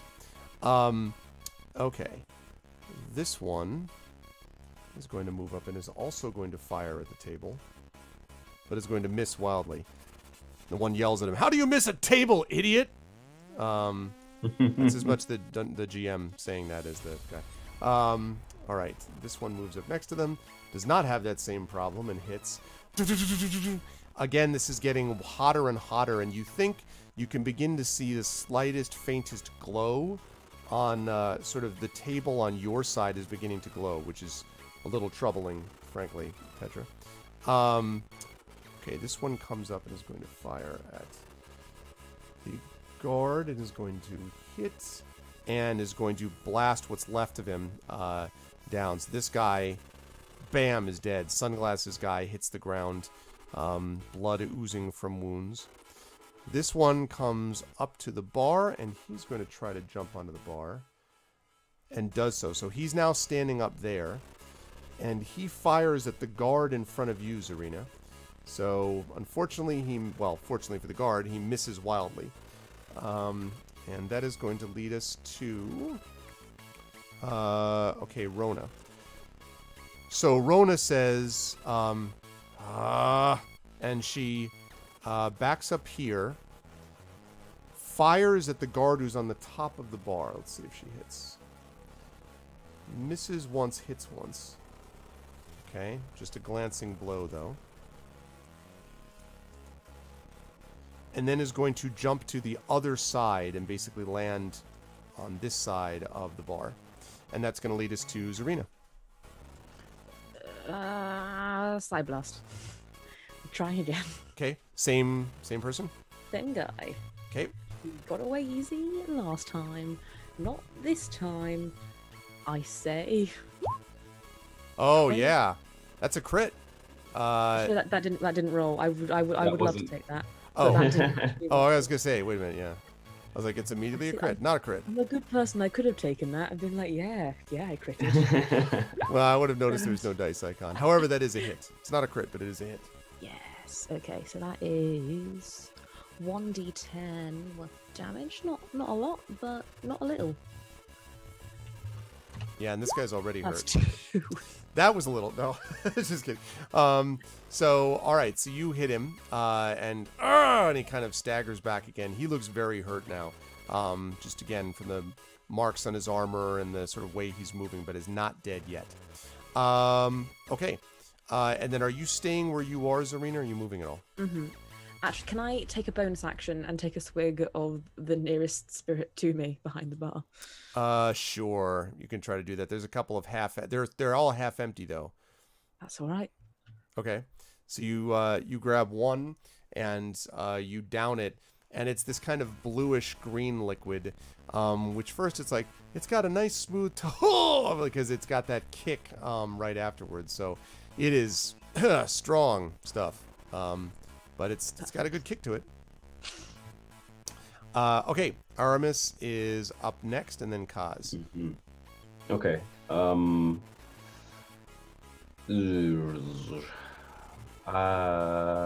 Well, I know what Kaz wants to do. As far as Aramis, probably gonna take another force bolt shot at someone. Well, yeah, okay. So he's gonna probably shoot at. And then he might move closer to the bar too. So maybe we could move him closer to the bar, closer to Zarina, and then he Like can that? take a shot. Yeah, Okay. maybe take a shot at this guy. Okay, go ahead and do it. I guess. I don't know. Do you guys Seems agree? reasonable. You have Again, you're going to be at a Okay. little bit of a disadvantage. You're probably only a round or two away from that disadvantage being gone, because the people are, as I said, it's thinning out, but you're still at not disadvantaged, but like a minus, so -2, let's say, to hit. Okay. All right. Here we go. So Which I think we still said was a +1 total. Yeah, right? +1. Yeah. 20. Yep, that's a hit for sure. Okay, so that's a D10 of force damage. 4 force damage. Okay. On that third guy, right? Yes. Okay. All right. Hits him in the shoulder. He staggers back a step. All right. Okay. And that leads us to, assuming that he's going to stay there, that leads us to you, Kaz. Okay. Still on top of First the of table. all, I'm gonna shout out in the direction of all of my friends. I'm gonna say, "There are too many of them. We must retreat further back in the bar." And I'm gonna move 5, 10, 15, 20, 25, assuming I can do that over here-ish. Okay. And then here's the other thing I want to do. I need to look this up real quick. Is I might try my graviton strike. And actually, I would have, if I could do it before I moved. Now that I think about it, because here's what I want to do. Graviton strike.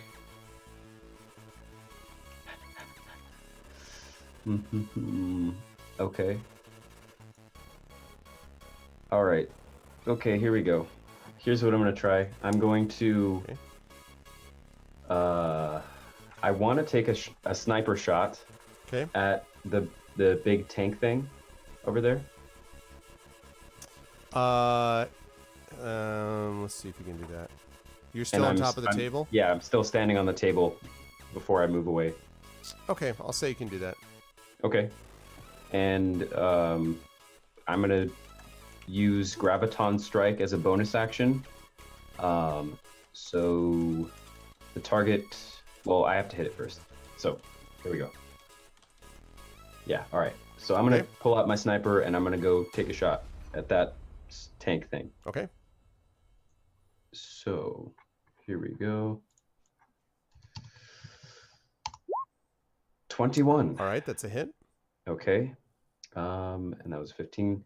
So let me do my damage first. So that's 2d8 plus 2. So that's 10 points of piercing damage. All right. And what size is this tank? Is it medium or large? It's medium. Okay. It's medium. The target has to make a strength saving throw or be restrained. And it has to succeed. I'm gonna save. You have to do what to succeed? Strength saving throw. All right. Does not make it. So it's What did restrained by. What did it roll? It was a crit fail. Okay. So. All right. So it's restrained, and at the start of each of its turns, it's going to take a d6 of force damage. Okay. And it can use an action to try to free itself. Using a strength saving throw in each case? Yes. Okay. Mm-hmm. All right. And then I'll hop off the table and go 5, 10, 15, 20, 25, right there. And I think that's my turn. Sounds good. That was a good one. See you, Echo. Okay. All right. Now the guards are gonna go. So these two are going to push forward around your shield. This one is going to fire at the marked man and will hit. It's like he's not quite dead. He's just keeping like just underneath what they would need to get rid of him. All right, so he's not dead yet. Okay, that was him. Second one. It's going to aim at the one that was previously hit over here, but is going to miss. This third one is going to come forward, pops out from behind the bar, and is going to fire at the blade drone up there. Alright, and a solid shot. In fact, a critical hit. Okay. The shot slams into the side of the drone, the flying drone, and it kind of shakes and shivers, and is knocked back several feet, although it is not destroyed yet. Okay. And that's going to lead us to Petra.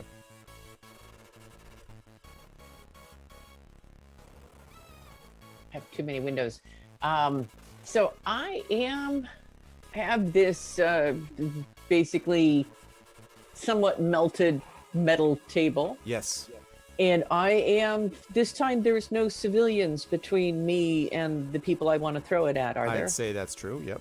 Okay, then I am throwing. Is that, should I be checking strength or dexterity? That's for strength. Okay. You're going to be trying to make a strength to actually get this thing away. Especially, I assume you're throwing it towards... Are you throwing it to the guy that's right in front of you? Oh, right in front of me, baby. Just okay. Boom. Yep. All right. So go ahead and make... so let's see. It's an improvised weapon. So yeah, just a regular... let's make it a regular strength throw. Normally this would be ranged because of the weight. I think we need to do it with strength. How does an 18 do? That will hit. Okay, so it's going to slam into this one as he's firing as it hits him. Let's see. I'm going to have you roll. Let's see. I'm going to have you roll a d6, and I'm going to have you add your strength bonus to this. Okay. Because you really heaved this thing. Ha! 9. Wow. So you slam into like this. And you'll be happy to know that I'm going to see if he makes a dexterity saving throw to stay upright. Which, let's see. Nope, that's a miss. So he lands prone. You basically knock him the hell over. So he is now lying on the ground in pain and suffering. Let's see. Like...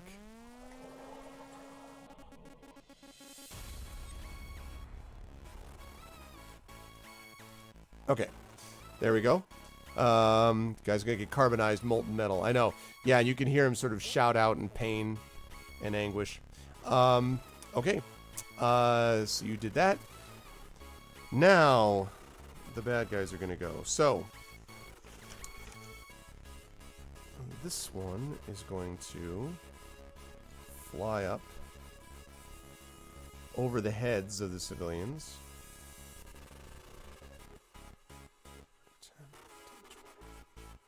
Okay. Comes next to the guard, and a wicked-looking scythe blade carves out from its side. And hits the guard, who shouts in pain. Not dead, but definitely hurt. That definitely hurt a little bit. And now the other drone is going to try to break free, which this time it actually successfully does. So it breaks free of the restraint. But that was its action. Okay. All right. And then I think there's still the force damage. Oh, right. The 1d6 at the beginning. Yep, you're right. Yeah, let me see. So go ahead and roll that. Yeah. When restrained, It takes 1d6 at the start of each of his turns, Okay. so it's not going to take this anymore, I believe, Okay, that's correct. after this. Okay. So 5 more force damage. All right. Cool. All right. It looks to be, kind of taking that in stride, so to speak. Sort of moving in the direction of being damaged. But it's a tank. It's fairly strong. But you've definitely taken a chunk out of it. Okay. That will bring us up to the top. Now, as we get up to the top of the round, the bad guys are about to go. And you hear... Actually, let me have Aramis and Zarina both make... Let me see if I want to make... Yes, I'll have Zarina and Aramis both make perception checks. Kaz, I want you to make a perception check, but I want you to do it at a -2, please.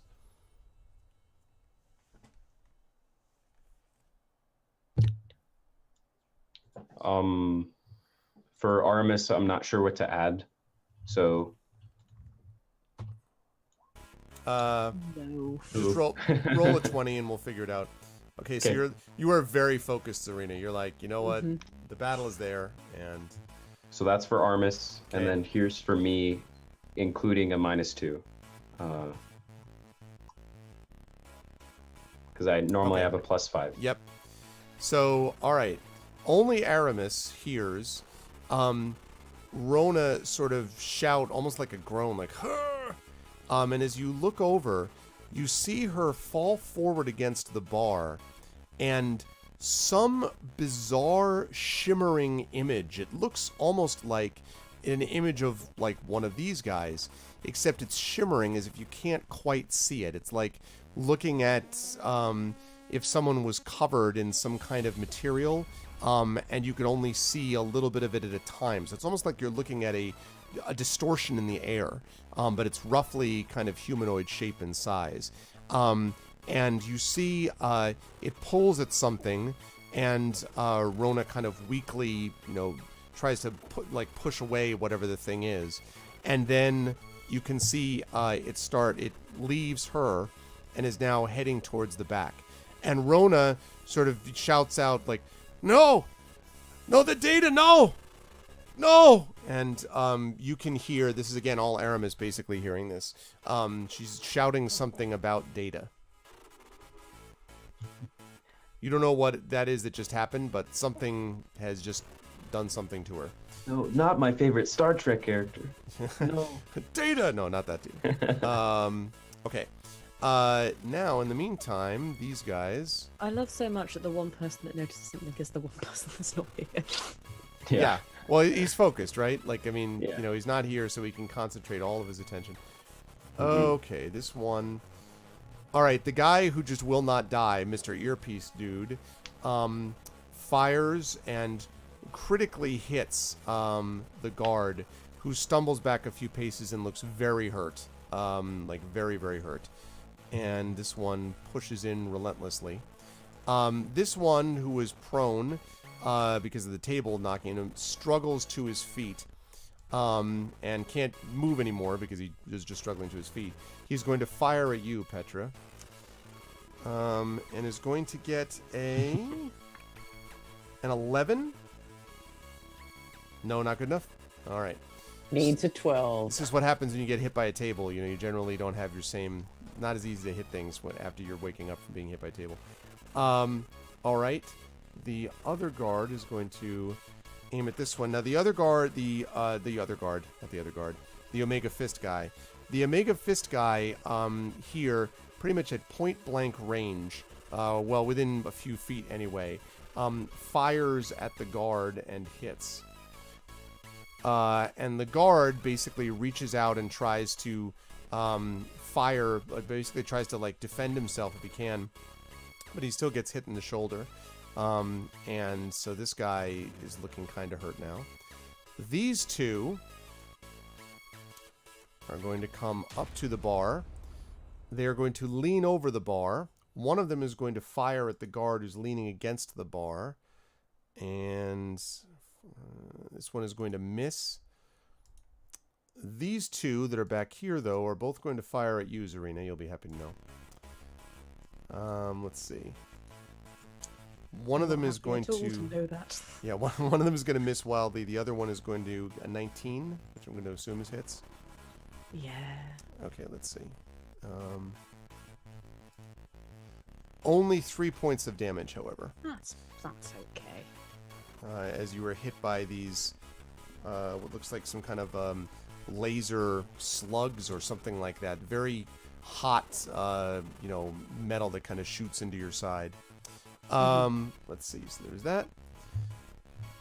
And that is those ones. Okay. So Rona now goes next, and she sort of stumbles, and she yells back at you, Zarina. She says, "Hurry! Hurry! He's got to be stopped! Hurry!" And is pointing at this shimmering image, which is now, Zarina, now that she's specifically yelling at you, because you do hear this, I want to give you a chance again to make a perception check now that you're actually are like, wait, what? So go ahead and make a perception check here. Another one. 23. Yeah. So this time you do see some shimmering distortion that's moving towards the back, this back area here somewhere. And you see Rona, who seems to be hurt, but like gesturing frantically at the back area. Okay. So just be aware that that's happening. And conveniently, it's now your turn. So, yeah. How close to the back can I currently move? You can get about, if your speed is 25 or 30, you could get about here. Okay, whereabout is the thing? The shimmering thing, like right here. Oh, okay.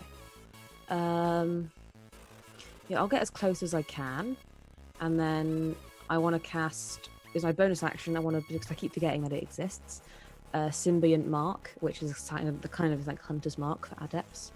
And then I'm going to try Distortion on the shimmering thing.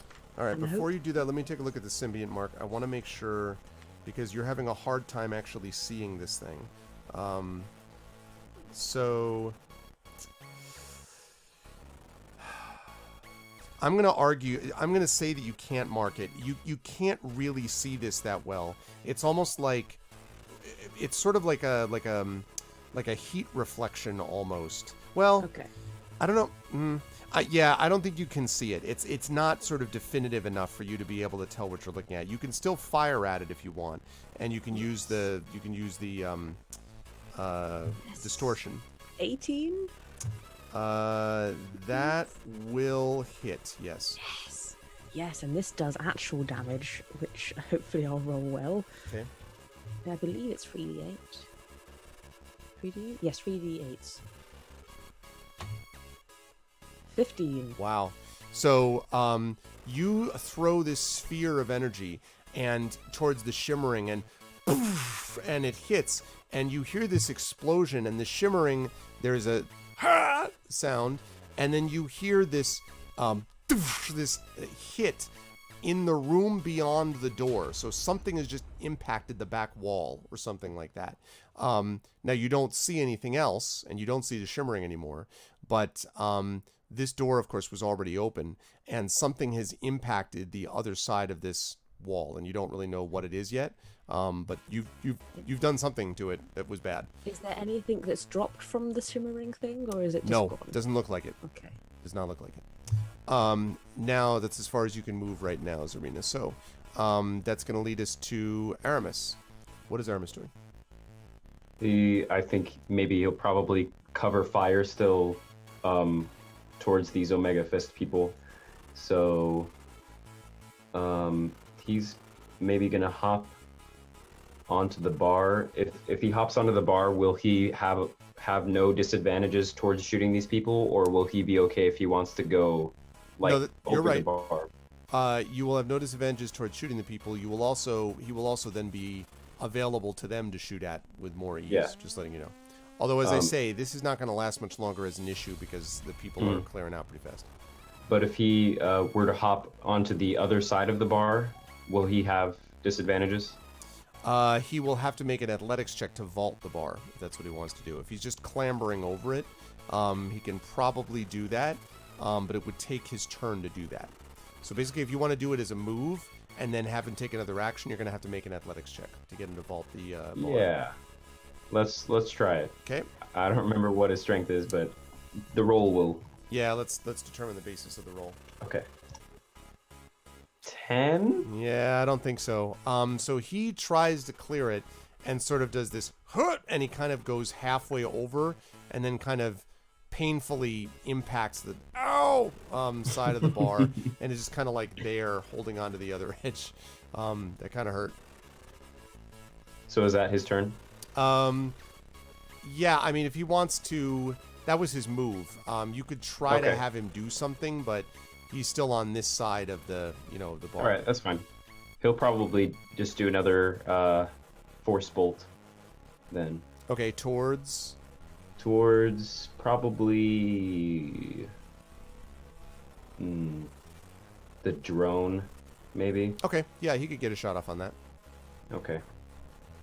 Yes, male pride is hurt. So does he still have a -2?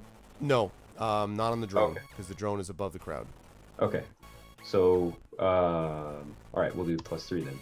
7. Unfortunately, though, this is what happens when you impact into a black marble substance bar. You just Yeah. don't, Your funny bone. It's like getting hit by a table. It doesn't feel good. Okay, that is going to lead us to Kaz. Kaz, what do you want to do? Okay. Do I know anything about the shimmering thing? No, I don't even think you would have heard yet. Rona Zarina heard Rona yelling, and so did Aramis. But now, if you're looking in Aramis's direction, you can probably tell that Zarina. I mean that. That Zarina's back here and that Rona's back here, but you don't know why yet. Okay. So then I guess I'm gonna focus my attention still on the stuff on the right. So. Okay. So is the guy? What's up with the guy here who has like that black marker on him? He is prone. Actually, that should be taken off now because he got up last turn. So. Okay. And then is the guy that I hunters marked still alive? Yeah, believe it or not, the Hunter's Mark dude is still barely clinging to life. The survivor. Which one is he? He is right here. All right, I'm gonna take a sniper shot at him. Okay. I'm gonna make sure I'm out of 40 feet, so I'll go like here-ish. You're right there. Okay. And I'm gonna do sniper shot. Okay. 25. Yeah, that's a hit. and I think on a sniper that's a crit, actually. I think you may be right. The crit range may be 1920. Yeah. Oh goodness gracious. If so, that'll be max damage. Sniper rifle. Attacks with this weapon score a critical hit on a 19 or 20. Pretty cool. Okay. Is that also is that max dice just for the sniper or also for Hunter's Mark? How much was Hunter's Mark add usually? Because normally it's a D6, but because he's a quarry of mine, he's a D8, so it would be a 2 max D8s from my sniper and a max D8 from... Yeah, you know what? Crit's a crit. Okay. Also, he has 1 hit point, so I just think it's funny. All right, so just for funsies, So how much damage do you do? 8 times 3. 24. Yeah, plus 2 is 26. 26. Okay, so with his 1 hit point, so you obliterate him. Like basically, your shot, straight through the head, just like falls back over, dead. Hits the ground, and you can sort of like again the few patrons that are left sort of scream over their shoulders like as they see them hit the ground. It is overkill. Yeah, he literally explodes. Pretty much, he pretty much literally explodes. Yes. All right. Okay. I think for my movement, I think I can move like 1 more square, so I'll go right there. All right. And I think that's it. Okay. For me. So now the guards start moving this way. At least the ones that heard Rona, which was these guys, start moving in this direction. This one is still dealing with the drone, and is going to try to shoot said drone.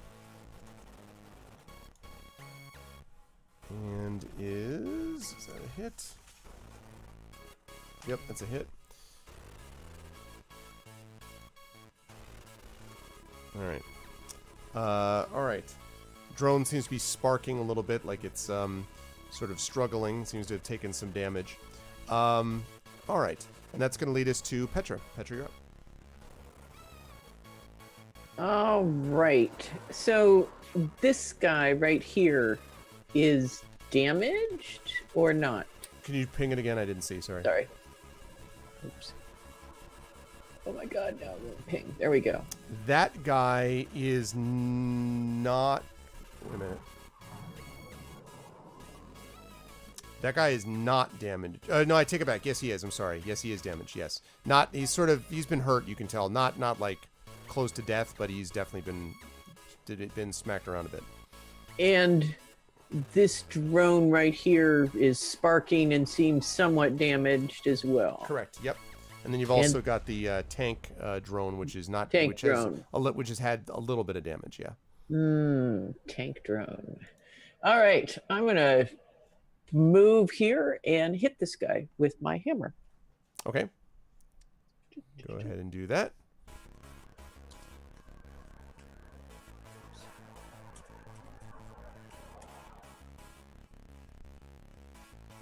And 18. Yes, that'll hit. Okay. Yes.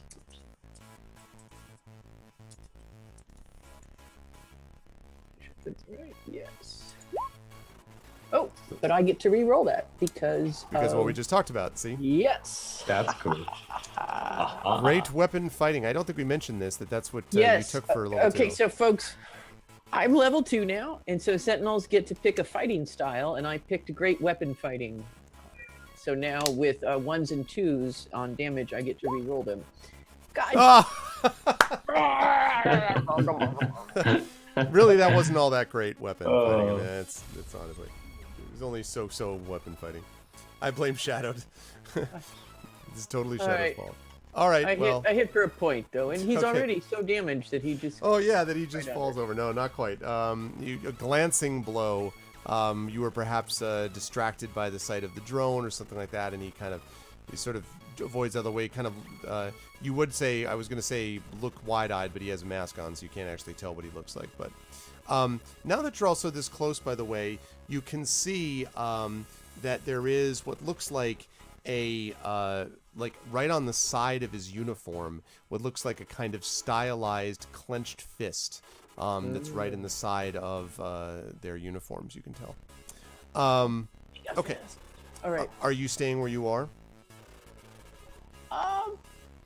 That's an excellent question. No, I will back up a little.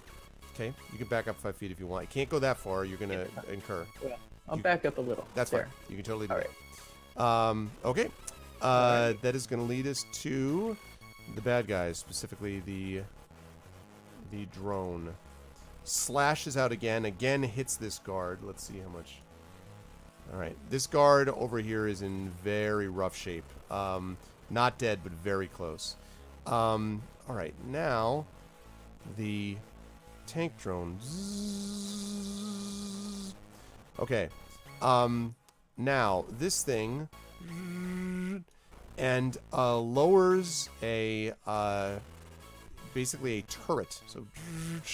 And aims towards you, Petra, and then fires, and some mixture, it's hard to see what it looks like, but it almost looks like wire or string in a ball comes firing out at you. Let's see. What is that stuff called? Like cheesy string? Or Yeah. Well, it's silly string? It's silly string, except this is all in one like ball of it, though. However, I don't think this is going to hit because that's a 13. Is that That doesn't. It does in fact hit. Oh, it does in fact hit. Okay. They need a 12 to hit. So it impacts, basically hits you in the body, and what it is it immediately springs out into what feels like this sticky, weighted net. So basically this these weird fibers basically cover your body and the ground. So you're like, so you are currently restrained. Which is actually, ironically, what was being done to the tank that Kaz was trying to do, I believe, recently. Or no, not Kaz. Yeah, it was It was me. you, Kaz. So this is what it was trying to do to you. So you can't do anything about it yet, Petra, but you're going to have to make at the beginning of your next turn. If you want to get out of this thing, you're going to have to basically make a strength saving throw to try to pull free of whatever the hell this thing is. Okay. And that is going to lead us up to the bad guys. Okay. So, as I mentioned, there is this slamming sound that Zarina was able to. There we go. Trying to move this turn order so we can see it. That Zarina was able to do before. That it was able to hear before, and Zarina, you can now hear what sounds like an engine firing up. And Rona kind of yells, "Ah!" He's like, "He's gonna get away!" And she sort of stumbles in that direction, and says, "You've got to help me! If he gets away with that, if he gets away with what he's got, everyone's gonna pay here. Everyone! I don't care who you are. I'll pay you double whatever you came here to do." Okay, you had me at pay me at double. Okay. You see, and you can see that she's like, she looks pretty hurt. Like whatever it was that he did, like he looks like he basically shivved her in the back, if you had to guess. But she seems much more concerned with whatever it is, and you can hear the sound now is starting to get a little bit fainter. This engine sound, like, and then as if something is going away or driving away, perhaps.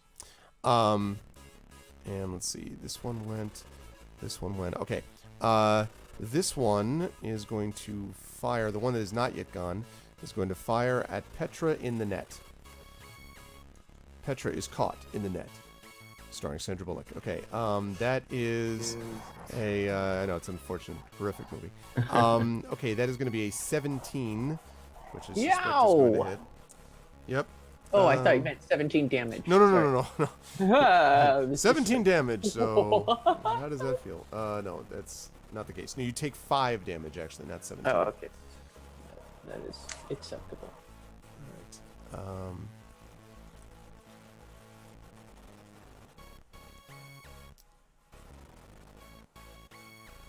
Okay. Let's see. Also, Zarina, how much damage did you take before, did I say? 3 damage. 3. Okay, because what I stupidly did was I changed both your current and your total maximum, which means that I would have no idea what your actual maximum was. You're at 15 out of 18, not 15 out of 15. You've also had a limb shot off, so you'll never get that back. No, I don't know what I was doing. Okay, good. So that's wonderful. Okay. So that was those guys. And that leads us now on to Rona and Zarina. Now, Rona is, as I said, hurt and is basically yelling at you, Zarina. So the question is, what do you want to do? She, as she's sort of waving, she says, "Back there! Hoverbikes! Take them and go, take your people and go get them! I'll be on comms here!" And she tosses you what looks like this kind of an earpiece, which at the moment is a little bit covered with something which might be blood. That's possible that it's blood that she's tossing. The earpiece is covered in that she's tossing you. But she's waving and keeps yelling about hoverbikes and go after them. Is she pointing in a particular direction? Yes, she's pointing in back here. I will run to that direction. Okay. And when I you shout get here, to my team to follow. Okay. So you're yelling at the team and then run. Yeah. Okay. I'm yelling as I'm running. Okay. So I'm gonna guess that everybody can hear you at this point because the club's, even though there's a bunch still going on. When you get here, Zarina, you can see that you actually were so successful with your distortion, you literally blew the person through the back wall. Unfortunately, when you blew them through the back wall, you also opened up access to a bunch of what looks to be hover bikes that are sitting in this back alleyway that's behind the club, basically sitting right here. One of them, and they seem to be paired in twos, one of them is gone. And if you had to guess, the sound of the engine fading in the distance suggests that that was the one that was taken by whatever that thing Jump was. on one Okay. and follow the sound of the engine. Okay. So let's see. Let me have you make a mechanics check then.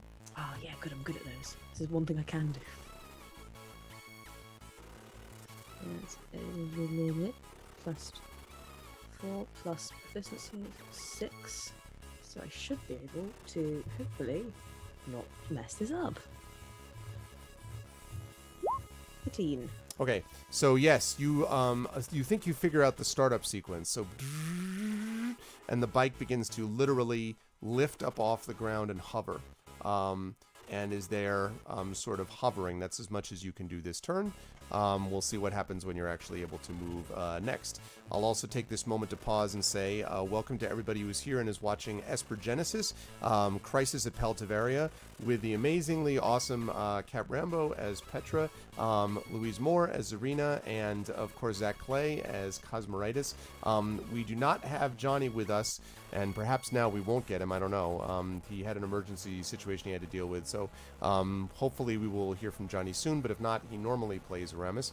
If you like what you see here, please be aware that we're going to be trying to do a little bit of fundraising to get these people, specifically Zach and Louise, to Gen Con. So we will be giving you information about how you can help to make that a reality, and you can not only see a stream, but see it in a face-to-face environment at Gen Con, which would be awesome. We'll talk more about that.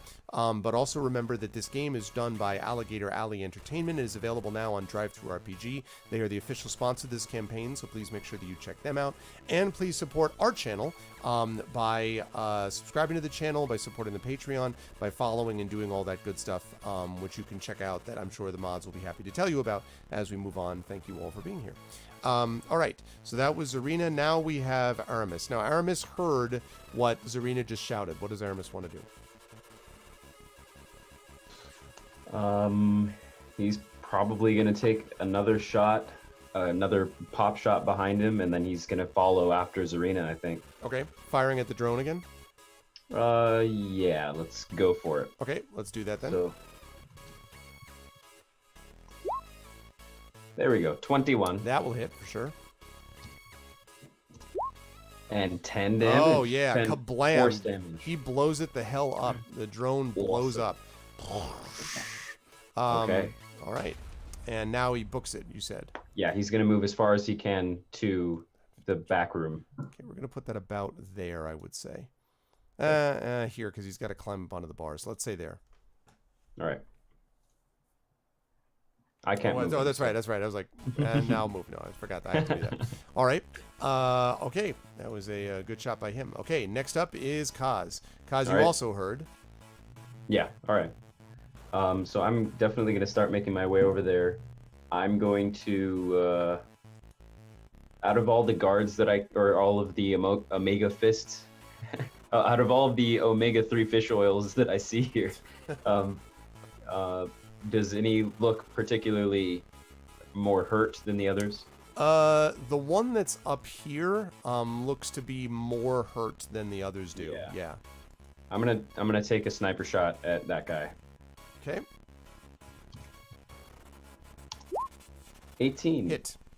Okay. And I think this is all I get. Okay. 5 points of piercing damage. All right. That does not kill that guy, but definitely seems pretty hurt.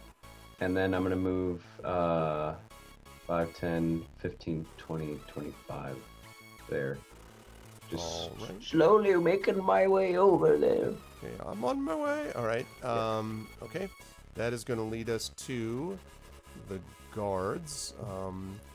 One of them who's still engaged. Actually, he was engaged with the blade drone. He's going to try to fire at point-blank range at this dude, who he will miss. Let's see. Hard to get good help these days. This one is going to continue to move this way. This one continuing to move this way towards their employer. And that's going to lead us to Petra.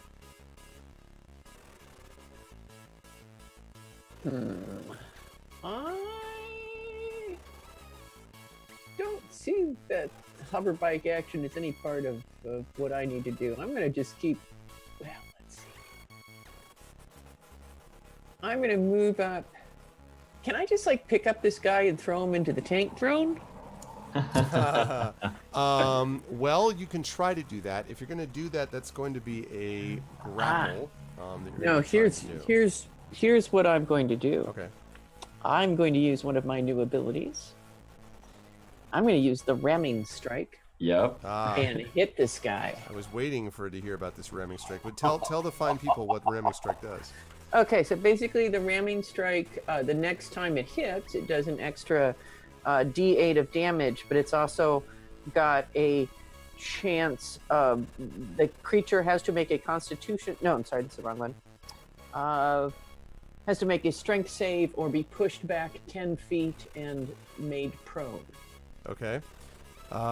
Yeah, so it's crushing force plus pushes it away. All right. Correct.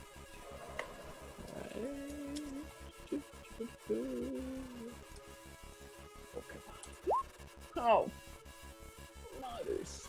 What's up, Jack? Right. I did not hit. We lost. Yeah, I saw Louis. that.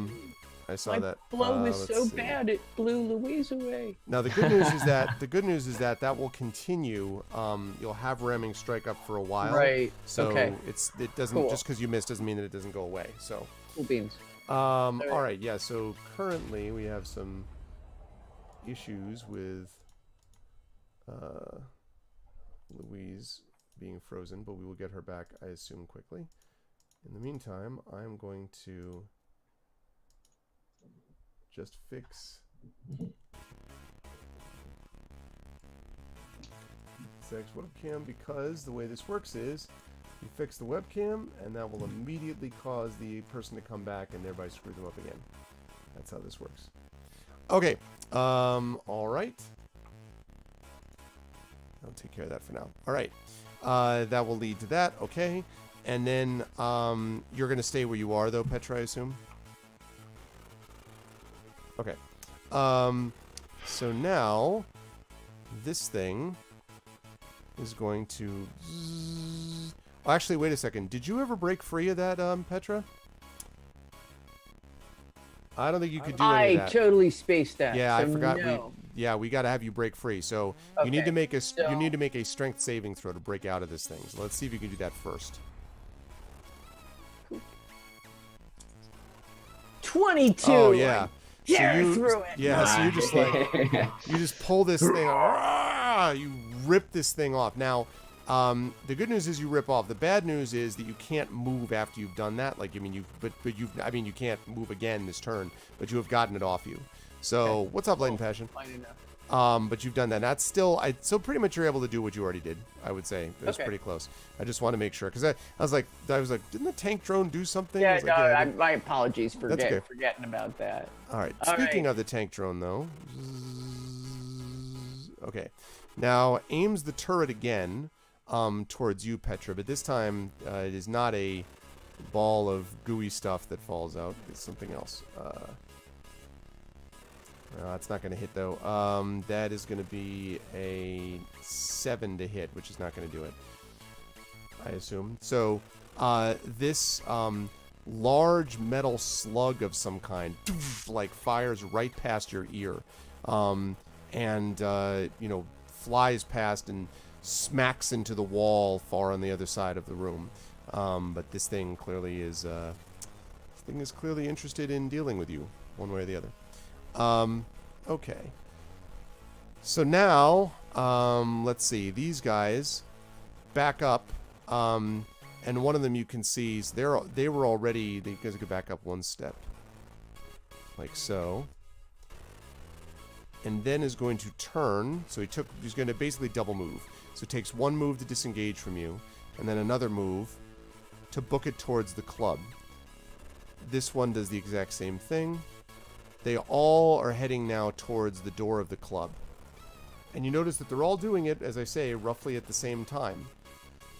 As if they've been given orders. Yeah. These guys are straight, 10, 15, 20, 20. These guys just run straight towards the door. Alright. They are going to run that way. And that's going to lead us to Rona, who... as you're on the, so Zarina now, of course, is on the hover bike, and we'll talk more to Zarina in a minute. But as Kaz and Aramis, you are now close enough to hear, she says, "You've got to get that data back. You follow your friend on the bike. There's others back there. You've got to stop him before he takes it if where it takes it to where I think he's bringing it. So she says that and then kind of falls down to one knee. Looks to be weak from loss of blood and the like. And that now leads us to Zarina, and we're gonna have to skip over Zarina for now and then see what happens when she actually gets back to us. That leads us to Aramis. What is Aramis gonna do? If he has access to healing, he would probably do that. I think. Okay. For Rona. For Rona. I guess. So he would probably mend on if Rona. He has access to that. I'm sure. Yeah. I mean, I know. Or, yeah. Didn't he say that he has basically like no healing before? Right. Who's it that we talked about that got the mend? Actually, it might have been even Zarina has the mend ability now. It's me. Or In is fact, it- I think two of us have men. Two of you Yeah. have it now. Yeah. Cause I have a does. healing pool too. Okay. All right. So then, yeah, I don't know that he does. He might have a healing ampoule though. I don't know if you want him to use that or not. No, he's gonna.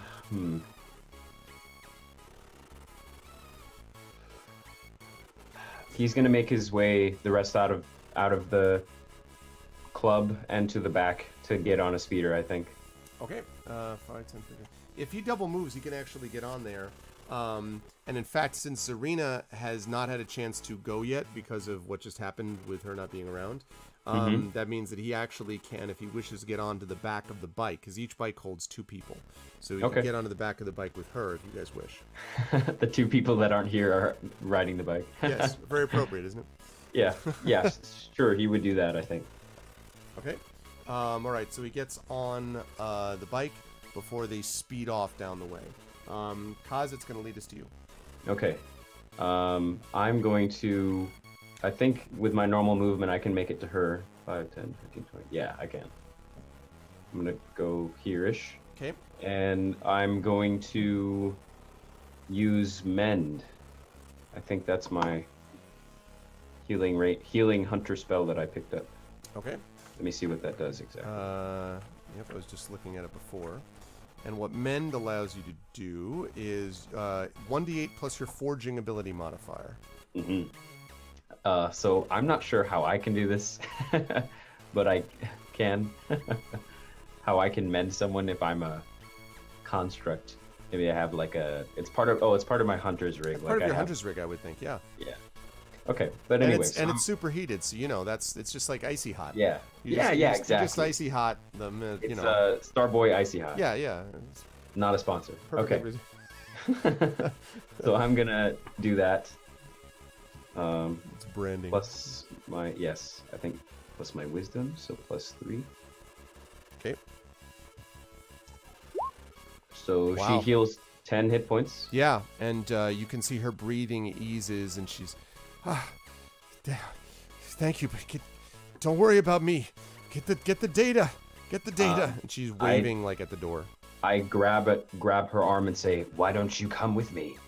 And she says, well, I could be on comms with you too, but all right. And she grabs your arm. She's like, you're right. The bastards won't get away with this. And she kind of stumbles with you towards the back room, or that is to say she will when it's her turn. Yeah, so we'll start both moving together and limping to the back. Well, limping to the back room, and my last thing that I do on my turn is I turn back and look at Petra in the distance and just kind of gauge that. I'm not looking for a response, but I'm like aware that she's still over there. So Okay. That's all. At the moment, I think she seems to be staring at the backs of the retreating, Mega Fist people, being like, Yeah. "What the," is my guess. But- But all right, That's my turn. okay. That is going to lead us to them. So they are again. Oh no, the wrong guys. So this guy is now turning, sees that his companions are heading back towards her, and they're going. So they're going to head this way. They get to Rona. And Rona waves them off angrily and says, "No, never mind me, you fools. Get the mercs, close down the club, and call Pell Cops." And they nod and they head over to, one of them heads over to start to this box on the wall that might be some kind of a communication device. All right, that was the guards. Now we have Petra. So Petra, this tank thing hasn't moved yet. You don't know what it's going to do this turn, but these guys are all booking it out of the club. I am going to follow my friends. Okay.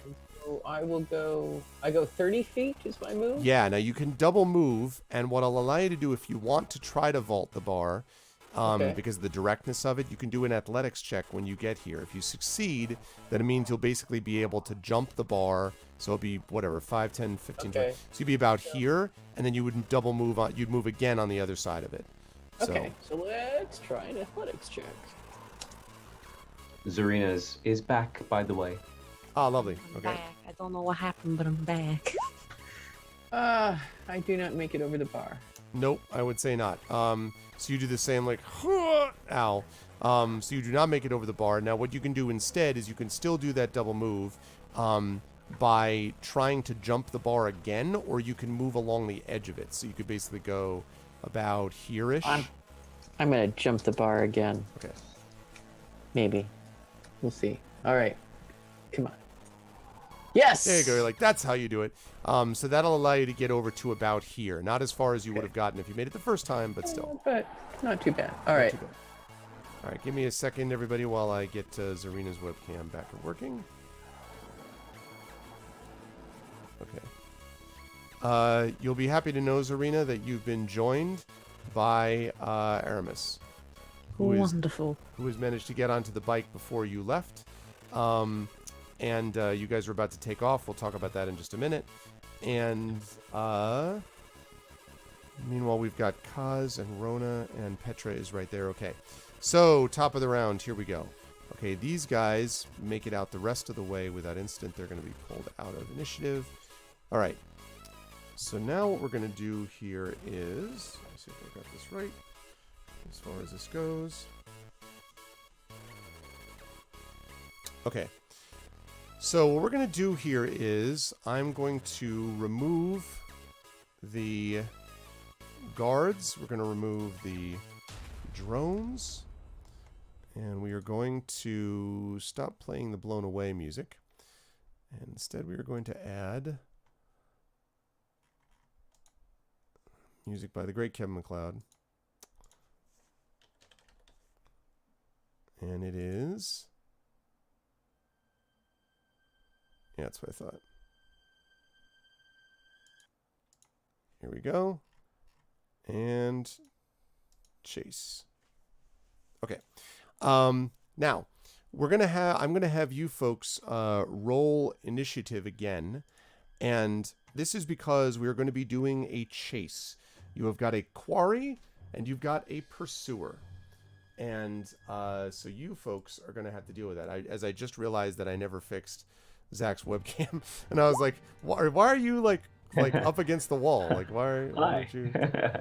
It's just not. I don't understand why you're doing that. Okay.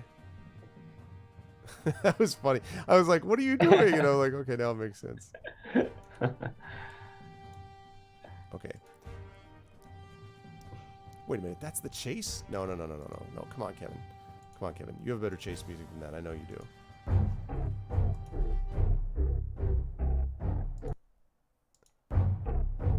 There we go. And this one? No, that's the stupid one. All right, we'll do this one. Here we go. This is better, I think. That's more like it. All right. So, you've got a quarry and you've got a pursuer. So, what we're going to do is we're going to roll initiative again, and I'm going to tell you what you're able to do during the course of this chase. Basically, the way that a chase works is, as in combat, each participant in the chase can take one action and move on your turn.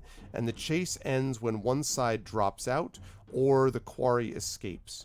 So basically the people who are, and there's a couple things you can do.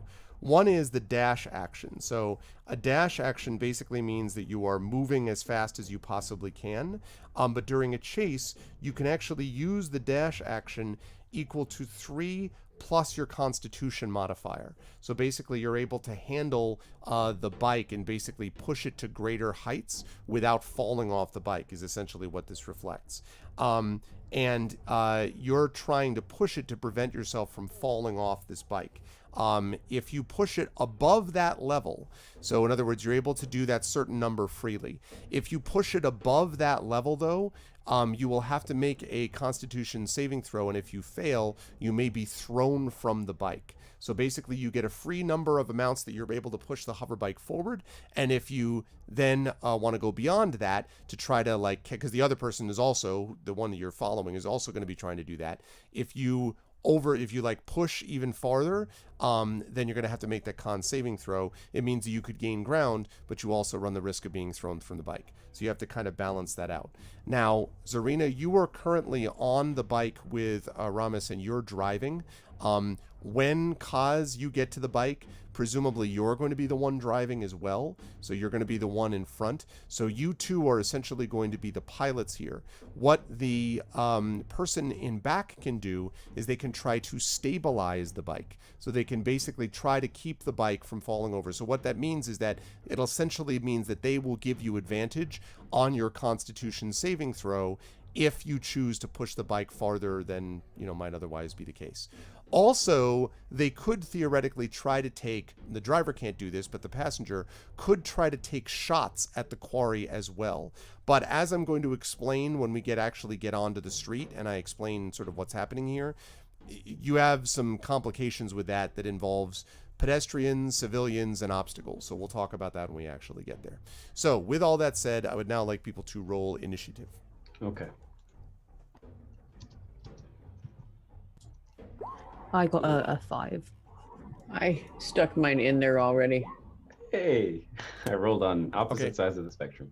All right, so Kat has got a 13, if I read that properly. Yes. Let's see. Okay, I have a got 20. 13. Yeah. You have a 21, which is considerably better than the 3. Yeah. Okay. Was that and Louise? Did you roll? Was that a 5? Yes, 5. Okay.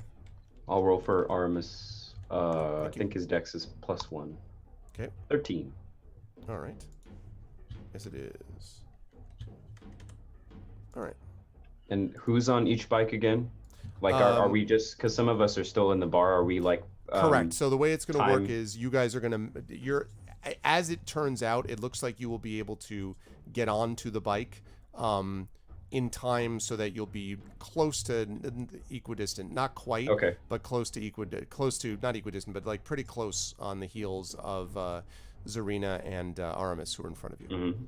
Mm-hmm. So, and actually, now that we're on that subject, since you got a 21...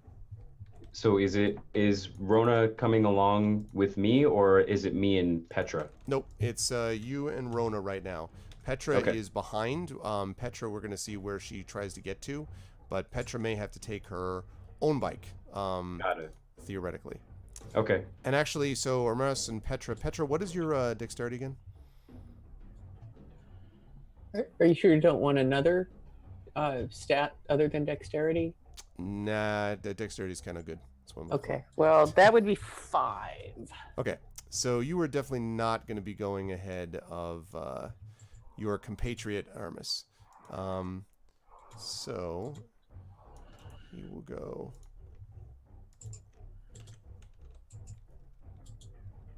Next, and then Petra will go after that.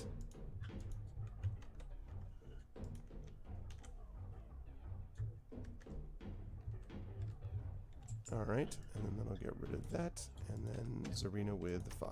Okay, great, lovely. All right, here we go. So Kaz, you were up first. I assume you're running to the bike and getting on. Yes. I look at Rona and I say, I have experience with shooting at range. Would you like to drive and follow, and I can be on the back? And she says, and she sort of looks down at herself and she says, "Well, maybe. If you think you can hit them, I suppose we can do that." We can certainly try. Okay. So I guess I get on the back then. Okay. Alrighty. So you're going to get on to the back. She then kicks this thing, and this thing begins to hover as well. And that's going to lead us to Aramis. Now, Aramis, because of his positioning, Aramis, well, actually, this works out well because Aramis can decide if he wants to shoot or if he wants to stabilize. So at this point, Aramis, which is being played by Zach, would be talking to Zarina about whether Zarina is going to try to push it or whether Zarina is just going to, drive fast but not necessarily drive recklessly. So if she's going to drive recklessly, then he needs to know that. Otherwise, he could try to fire at it. Although at the moment, this thing is kind of a distance away, so you can see the bike anyway ahead of you, but it's a good distance ahead of you. I'll tell him that I'm going to push it because we need to catch up. So I'm going to push the bike. Okay, so then Aramis, if he wants to help out, is going to need to stabilize the bike. Okay. Okay, so that will lead us to Zarina in just a minute, but Petra is up next. So Petra, you were just like booking it at this point to the back? I'm making for a free bike and grabbing it. Okay, so you can get basically right here. Next turn, you'll be able to get on a bike, I believe, Perfect. and actually follow them. So go ahead and move your token Here? right there. Yeah, because you pretty much double just like top speed. Okay, that leads us to Zarina. Okay, Zarina. So you are going to be using your dash action. Number times equal to 3 plus your Constitution modifier. What's your con mod? My con mod is +3. +3, okay. So you can actually use your dash 6 times. So that's pretty good. That's actually going to get you far. Now, as you push up, you can see yourself beginning to close on the very odd experience, by the way, of seeing what looks almost like an empty hover bike piloting itself, but of course there's something on it. And you can see yourself driving. Now I have to give you guys a little bit of a theater of the mind situation here. So right now, what is happening in terms of where they're actually making this, they are, you're basically, as it heads in front of you, you are racing through the streets. And it's not clear, at least initially, as to where you're racing it, but there are definitely a number of people that are on these streets. So the deal is, if you're going to use weapons or powers or anything like that, you'll have to risk firing into innocent bystanders. It's not totally clear yet, again, to anybody as to where this thing is going, because it's just left the club, but it's definitely heading out of this particular area. It's definitely trying to get the hell away from this club. Okay. So, all right. So with that said, you are able to you've definitely made up some ground here. Do you want to push it further than that? And if so, like you told him, or not? How much have I pushed it so far? You haven't pushed it at all yet. That was just your basic, you were able to dash 6 times because of your con modifier. So that was just your basic thing. Now you can push it further if you wish. How close am I now? You're still probably, it's now, I don't know, still a good 15, 20 bike lengths ahead, probably, maybe more. Okay, I'll push it again. Okay. So go ahead and make your con saving throw, but you're doing this at advantage. Okay. Constitution check, I'm sorry, not saving throw. Constitution check. That's all right. And I believe I have... Let me just double check before I start making things up. Oh, damn it, no. No, I don't. Never mind. Forget the things that I just said. Okay. So that's a 15 and also a 17. Okay. So either one of those would have done it. So you do kind of, throw your weight forward. The bike shakes a little bit, but still holds together. You can see yourself pulling even a little bit closer to the bike in front of you. Are you going to push it again? Do I still get an advantage if I do, or is that now gone? Nope. You get an advantage on one time, not every time. Okay, how many bike lengths away am I now? Now you're probably, let's see, you took it. Still probably a good 15 bike lengths, something like that. I'll hold off for now. Okay. I'll stay here for now. Okay. All right. That is going to lead us then over to... That was the bottom of the round. That leads us back up to Kaz. So Kaz, you are now on this bike, and you are racing now through the station as well as Rona has tried to kick it into high gear. Now, Rona at this point, as she's kind of moving along, yells back to you. She's like, "That bastard's heading for the tram!" Now, as I believe I may have mentioned to all of you, the way that Tavaria is set up is it has these maglev trains, sometimes called trams, which go around the outside of this enormous space station. And the tracks basically lead from section to section. You folks already rode in some of these to actually get from district or spot to spot.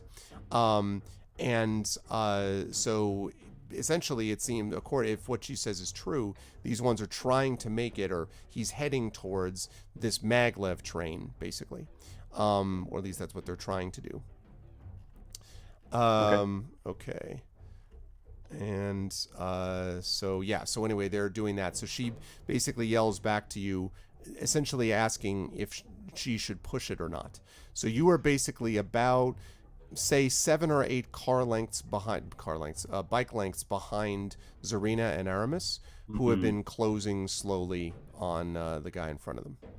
Can we actually see the enemy's hover bike? Well, let's see how far Rona can make it.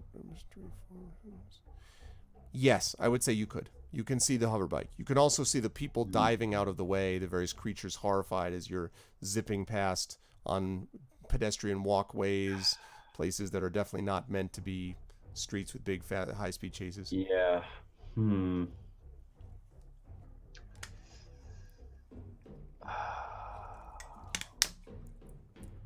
If I were to take a shot from here, what would do I know what my penalty would be? Disadvantage.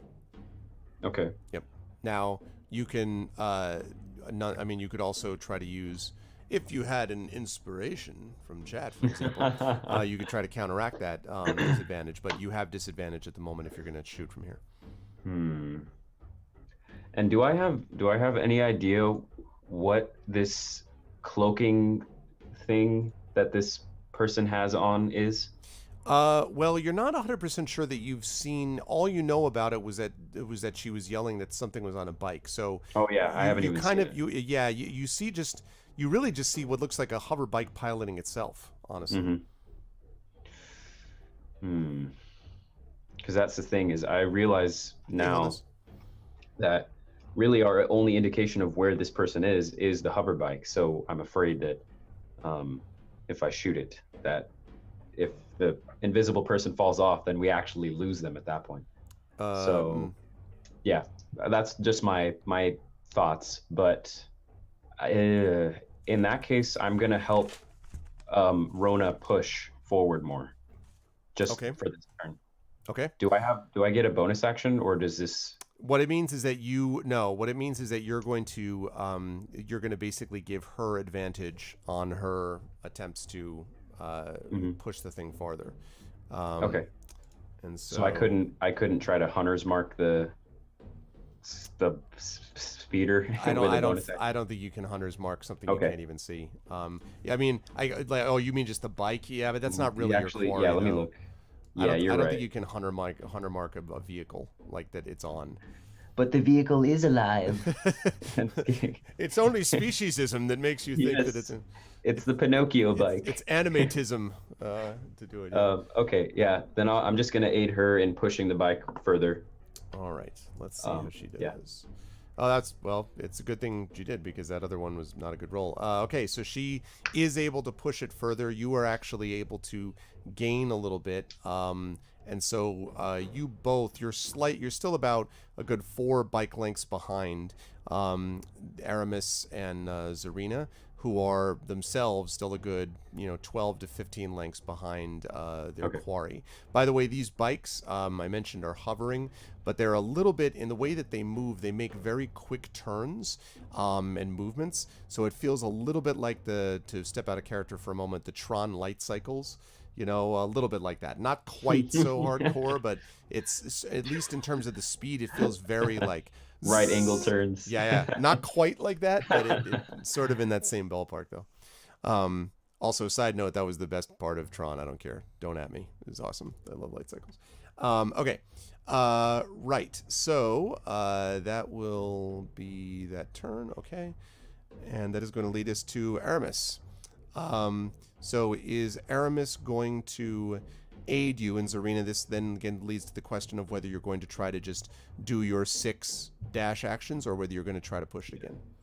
Or whether you want to tell him to fire or do something at him, basically. Is both dashing and pushing an option? No, that's what you're doing. If you push, that's an extra dash. So you get a certain number of dashes free. If you push, you get to do another dash, but at the risk of your bike being we're bumped. pushing. We are pushing. We're pushing. Okay. All right. So, in that case, we're going to do the 6. So I'm going to have you do a Constitution check, but you'll do it at advantage. Want me to do that now? Yes. Okay. Yeah, because the regular dashes are for free, but this is the extra. Well, that's a 22, so I think I've got it. I think but you're in just good shape. to confirm, let me do it again. An 18. Okay. So you are able to push it. All right. So this, you are now probably a good 8 or 9 bike lengths away. You definitely made some progress on them. And as you're moving along, you can actually see now what looks like in the distance down the street, you can see what looks like another moving vehicle. And as you look, it actually looks like 2 more bikes which have come in, and they seem to be dropping back. And actually the person, whatever the creature is, that's on the bike, zips past these guys who drop back and behind and basically fall into formation behind the bike that you're chasing. Okay. And they turn around and they fire at you directly. So there's 2 to each bike again, and the guys in the back fire at you. So, let's see. It's going to be a 17 and a 16. Both hit. All right. Now, the good news is that this is actually going to hit your bike and not you. The bad news is that means you're going to have to try to maintain balance on this bike. Okay. So... All right. So it's going to do... Okay. So you're going to need to make here... a Constitution saving throw this time, not a check, but a saving throw. And then if you fail it, you're going to need to make a dexterity saving throw to see if you can actually stay on the bike and not be thrown. So first, Constitution saving throw. Okay. That's just a roll plus 3. That didn't even add anything to that. I was going to say, that's unfortunate. That's better. That's a 21. All right. So you do make the Constitution. So you manage to hold the thing in place, but you can see that there has been some damage done to the bike. It's kind of sparking a little bit, but it's still going at more or less the same speed. Okay. That is going to lead us then to Petra. So Petra, you just saw these 2 bikes drop into formation and fire back at your compatriot. But you are still probably a good 4 or 5. Oh, wait, I'm sorry. I take that back. You're not on a bike yet. Now you're on a bike because you got to the door, so you got onto a bike. Sorry. So you now start off. So you're heading off down the way. Next turn, you'll be able to do what these people are doing. So you're now on the bike and going. Got it. Okay. So that was Zarina, who just did what I said. So they fired at you. You were going to push it. You dashed. Okay, that's good. So that leads us back up to Kaz, I believe. So now, Kaz, you have just seen the situation. You're the people that I was talking about. So you're about 5-6 lengths behind your compatriots. You just saw them get fired at. What do you want to do? Now, one thing to consider is that you've also got your compatriots in front of you. So you can't just fire a shot through them. But you could try to basically overtake them, or at least pull even with them. There's enough room to their side. And then you could fire if you wanted to do that. However, if you're going to do that, you're going to have to push to catch up with them. So you've got some decisions to make. You could also try to, tell Rona to weave back and forth and see if you can get a shot off that way, but it's going to make your shot that much more difficult. How many other bikes have just shown up again? 2. Okay. And where are they in relation to all of us? So you've got Quarry that's about 10 bike lengths or so in front of Zarina's bike. You've got the 2 bikes that are directly behind them, so maybe 5 lengths in front of Zarina's bike. And then Zarina's bike is about 4 or 5 lengths in front of you. Okay. So these 2 new bikes that have just shown up are kind of flanking and making a triangle with the bike that has no rider. Yeah, but it looks very much to you as if they're trying to block off your access to the rider. Got it. And you were saying that we could catch up and dash to align with our compatriots? Right. You might be able to try to do that, but if you're going to do that, it is going to be risky because you're going to have to push a couple times. Mm-hmm. Because if I wanted to get a shot off or anything, I can't really shoot through Zarina's bike. Right, unless you have Rona weave wildly, basically okay, move back and forth. Yeah. Unless there's some outside the box thing, like you want to leap forward and yes, I want to. Does this bike Cirque du Soleil it? Yeah, like does it have like gravity attachment to the walls? Like, can I do one of those like I don't know. It's not that Tron, okay. Okay. Well, now you have me thinking of cool ideas. Is there a place? Does there happen to be a perfectly parked Hollywood like truck with a ramp bed sticking out of it that we can start to drive up? A Hollywood truck. Yes. There is not really a Hollywood truck. I mean, actually, you have not run into a lot of vehicles. You've been trying to avoid a lot of pedestrians, basically, as Rona kind of weaves back So what and I forth. really mean is there a way for us to gain higher altitude? Yes, there might well be. So what you could do, because you're passing underneath a bunch of, in addition to diving left and right, you're also passing underneath a bunch of signs and what basically are not light poles, but the equivalent of, like, they have these burning mag light things that are up there to light people's way. So you could try as you pass by to essentially, this is going to sound weird, grab on and swing forward using your momentum and hope you can get to the other bike. It is a shot in the dark, and if you miss it, you will face plant and do lots of damage to yourself. So I'm letting you know. I mean, if you're, that's the best you're going to do as far as altitude. There's no real ramp that you can get to at the moment.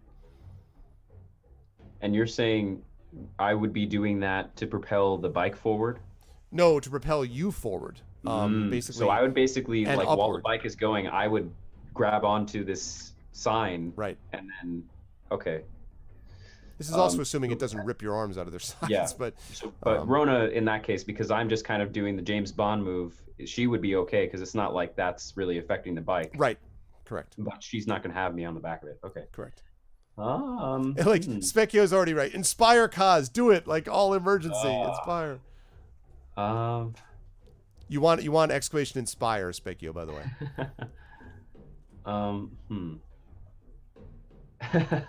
Is Specchio trying to inspire me? I assume he is trying to inspire you, but we'll see if that's true. Okay. Are you trying to inspire? We'll see. But is that true, Specchio? Yes, he has inspired you officially. Thank you, Specchio. Okay.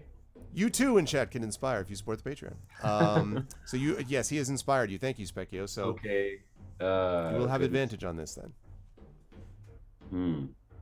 So I would basically be James Bonding. I would be like grabbing a sign, pulling, and would I be able to pull myself up and then therefore be like on the roof of some place? No. It would be more that it would be, there's a couple things you could do with it. If you think about it, you grab onto the sign, you flip up in the air. Then the question is, You could fire, because then you would have the height you were looking for.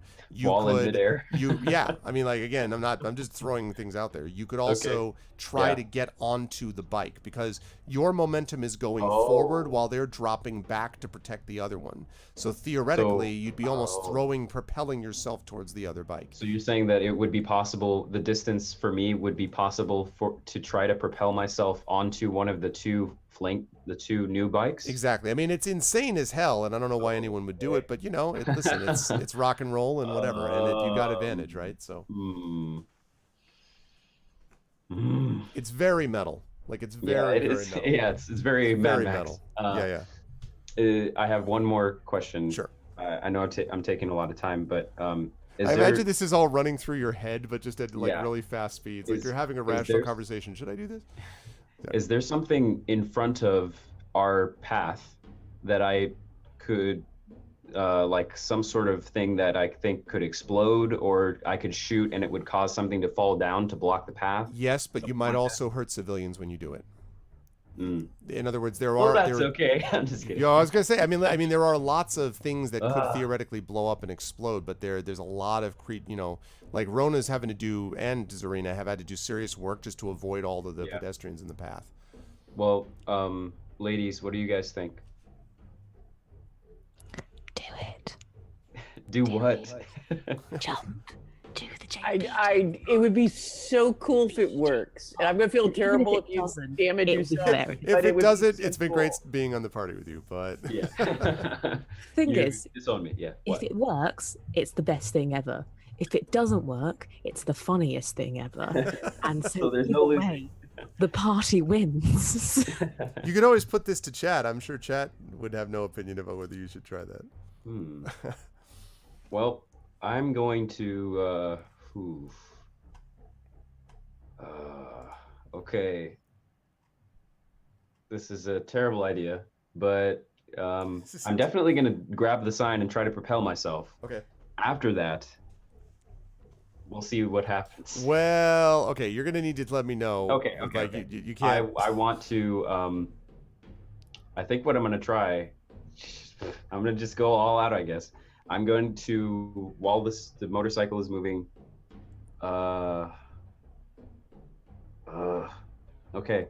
I think I'm going to try the move of grabbing onto the sign, and then while I'm in midair and have the vantage point, I want to try to take a shot at the bike with the invisible rider, and hope that I can cause it to malfunction and then therefore just cause a huge pileup. That's what I want to try to do. Okay, so you're firing at the bike. I'm firing at the bike. Okay. To try to disable it. Okay. Or something. And then also, where are you going to try to? Now the question also is, you're going to try to land Avengers style, like on the ground nearby. Are you going to, we'll have to, I just want to make sure I know what your overall plan is. Would I still be able, even after my midair snipe, would I still be able to try to land on their bike? No. Yeah, okay. No. Would I be able to try to land on any bike? Maybe. You actually, you know what? You might be able to land on Petra's bike, actually. You could do that. I hadn't thought about this, but you could do that because she's far enough back that you could do that. That would be cool, actually. I hadn't thought about that, but you could do that. I'll try that. Try. I mean, All right. Yeah. So there's a bunch of things here. So first of all, you gotta actually make. So the first thing is you're gonna grab onto it. So the first thing is you're gonna need to make a dexterity check to see if you can grab onto the sign as you go by. Is there any way that Rona can help me with this? No, because Rona doesn't actually know what you're gonna do yet. Yeah. Okay. That's fair enough. All right. So I'm making a. And if she knew, she'd be like, "What are you doing?" So, I'm doing a general dexterity check. Yes, and I'll take acrobatics. If you have acrobatics, I'll take that. I don't. So, God, there's so many things that are going to go wrong with this. Yeah, it's going to be interesting. You have advantage on this, remember?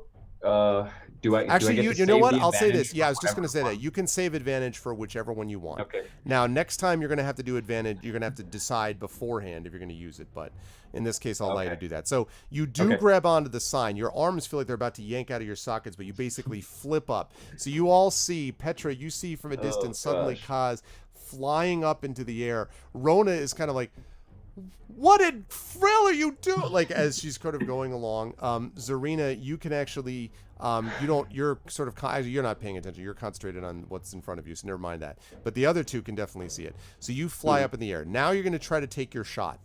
I think. Now, again, here's another case where you could either save the advantage for your landing, or you could use your advantage on this shot. I mean, it's up to you as to when you want to do this.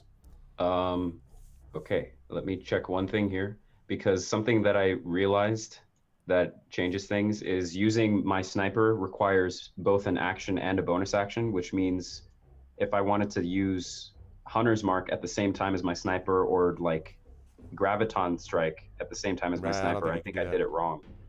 Yeah. And you wouldn't be able to do all that anyway. Like this. Like, yeah. Specchio says just use it. I'll inspire you again. So Specchio is going to pull out both of the inspirations. All right. I think I'm good. I'm going to take the sniper shot. The things I was going to try to add on, I know I can't do, so it's fine. Are you doing advantage though? Yes. I'm going to mid-air sniper shot with advantage, I guess. All right. Floating through the air.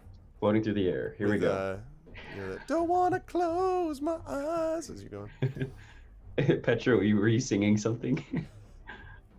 Okay. All right. So here's first. Here we go. Advantage 13. 13. Oh god. And 21. 21 will hit. So 21 will hit. All right. So you hit the bike. Now let's see the kind of damage you do. Okay. This is just my normal sniper damage. Yes. I'm assuming. Okay. And they got to make their checks after that. 13. Hey. All right, that's a lot of damage. All right, let's see if they can. This is crazy. Okay, so the what happens is the bike that you hit skids like left, right, left, right, left, right, and then and you're getting at this point very close to the train, the mag train that I mentioned before. Mm-hmm. So it skids back and forth, and then basically flips, and the two guys that are behind you, that were behind it, it flips, and they both ram into the now stopped or skidding to a stop bike. So they basically hit it, and they flip over the bike. So smash, smash, smash, roll, and then they fly over the bike. There's this moment where the two of them are in the ground, or on the air screaming, and then they hit the ground with sickening thuds. The bikes sort of smash into each other, go flying off. You hear a couple of shrieks and screams. You may have caught a couple civilians with with the flying bikes. Yeah. Not with your shot though. That was totally fine. Everything else was just complete accident. No one could have foreseen. And now Specchio like instantaneously inspires again. So now the question is, you don't know what happened because you don't even know what's on the bike. You don't know about that yet. But you do have to actually see if you're going to land now. So now are you going to try to land on Petra's bike? Yes, I'm going to try to land on Petra's bike. Okay. So for this one, you're going to need to make, oh God, what do I call this? Let's say you're going to need to make a dexterity check again. You'll be able to do it at advantage, but you're also going to be doing it at -4, insofar as you are trying to land on someone's bike from behind you when she doesn't know what you're doing. So -4, but you get advantage on those rolls. And this is acrobatics? Yes. Okay. If you have it, yeah. All right, so -4. And thanks for the inspiration, Specchio. So here we go. 0. Well. And this is going to be bad. And 12. 12. So, all right. So you fly backwards. Petra, you see this moment where you see Kaz like flipping, and he seems to be... He shoots, like you see the bike, you're like, wow, that's amazing. Why is he heading toward... And then you see that he's like heading towards you. And at the last second, you sort of try to... Well, actually, you tell me. Are you trying to swerve to catch him, to avoid him? I will try to catch him if I can. Okay. So you try to kind of speed up. He actually does get to the back seat of the bike. Like he hits the bike, slams onto the bike, and then falls off the back of the bike and hits the ground. Roll, roll, roll, roll, roll, roll, roll, roll, roll. You are going to take a bit of damage. And fine with me. By a bit, I mean 10 points of damage as you hit the ground and roll to a stop. The one of the bikes up front bursts into flames and explodes, and alarms begin to go off in the station, as presumably they are designed to do when sort of flames go off. And you now see yourselves. Let's see. I'm going to put this here. I'm going to move you folks over here and chat as well. You find yourself on, the rest of you find yourselves pulling up to a train, the mag tram here, which is just starting to pull out of the station. Now, the reason I mention this is because for the people who were in front, which was Zarina. Zarina, actually make a perception check for me, please, Zarina. But you can do this at, I'll have you do this at advantage because you were literally staring at this when it happened. Oh yeah, it was still cool as hell. Yeah, no, for sure. That's a 9 or a 12. Okay. Yeah, the 12 is enough. So you saw the bike flip, blah, blah, blah, blah. As you pull to a stop, though, you can see some shimmering thing pull itself slowly. Now, you can't tell what, onto this cargo thing. Also, when it pulls itself onto this thing, which looks like it's kind of like an open cargo car, it looks like. You can see some boxes and stuff layered onto it. You can see it, you can see the shimmering is flickering on and off, like something is shorting out. And you can see what looks like a dark uniformed humanoid, kind of in, out, flickering in, out. You can sort of catch sight of the fact that the person, like there's lots of scrapes and cuts and rents and stuff like that. So whatever this person is, they're pretty badly hurt. But they have managed to pull themselves onto the back of this, the floor of this car, which is now starting to move smoothly out of the station. So you guys do not have much time to act. Zarina, if you're going to do this, you came to a stop behind the bikes, but you're going to have to, book it over to the cargo car if you want to get on there. Yes, I'm booking it over to the cargo car with pushing it as much as I can, and as I'm doing so, I'm yelling, "I know who you are," although I don't because I'm trying to threaten him. So you have the flickering, as you watch. The person seems to be, by the way, crawling towards this side, or at least not crawling. That's not quite right. Stumbling towards this this door, basically, at the front of the car. Okay, so you pull yourself up there. Is Aramis doing the same thing, like following after? So at this point, we're off our bikes. So those two guys are on the bikes. Petra, I have to find out what Petra's going to do, but I want to ask Aramis first, and then I'll ask Petra what she's doing. Kaz, what you're doing is picking yourself up from the ground. I know. I mean, what's going on with Zarina and Aramis's bike? So they've abandoned their bike, depending on what Aramis does. Zarina has abandoned her bike for sure. She's getting onto the car. Okay. He's gonna follow her then. Okay. So he's able to get up on there as well. That leads us to Petra. So you have not stopped yet. Do you want to, you could basically, like, you can see the train is starting to pull away and you see Zarina jumping onto it. So you could basically, you have a couple of options. You could pull yourself, like you could drive up to it and get on easily enough. You could go back and get Kaz. You could maybe go back and get Kaz and then try to basically catch up to the train. I mean, you could do that, but that's going to be rough to try to do that. So you have a few possible, I'm going to options. pick up Kaz and try and catch the train. Okay, so you double back. You get back to Kaz. Kaz, I assume you're willing to get onto Petra's bike? Yeah. Okay, so you basically pull yourself back up. Your suit has seen better days, Kaz. All right, and you head towards it. So what I'm going to need you to do, Petra, is tell me, how are you trying to get onto the train? Are you basically Dukes of Hazzarding it with the bike? Are you trying to kind of pull alongside the train? Because it's not moving at full speed yet. And basically jump onto the car from the bike. So how are you going to try to get onto this thing as it moves? Also, before you answer that question, in very short order, this is going to be entering a tube which crosses between the areas of the station.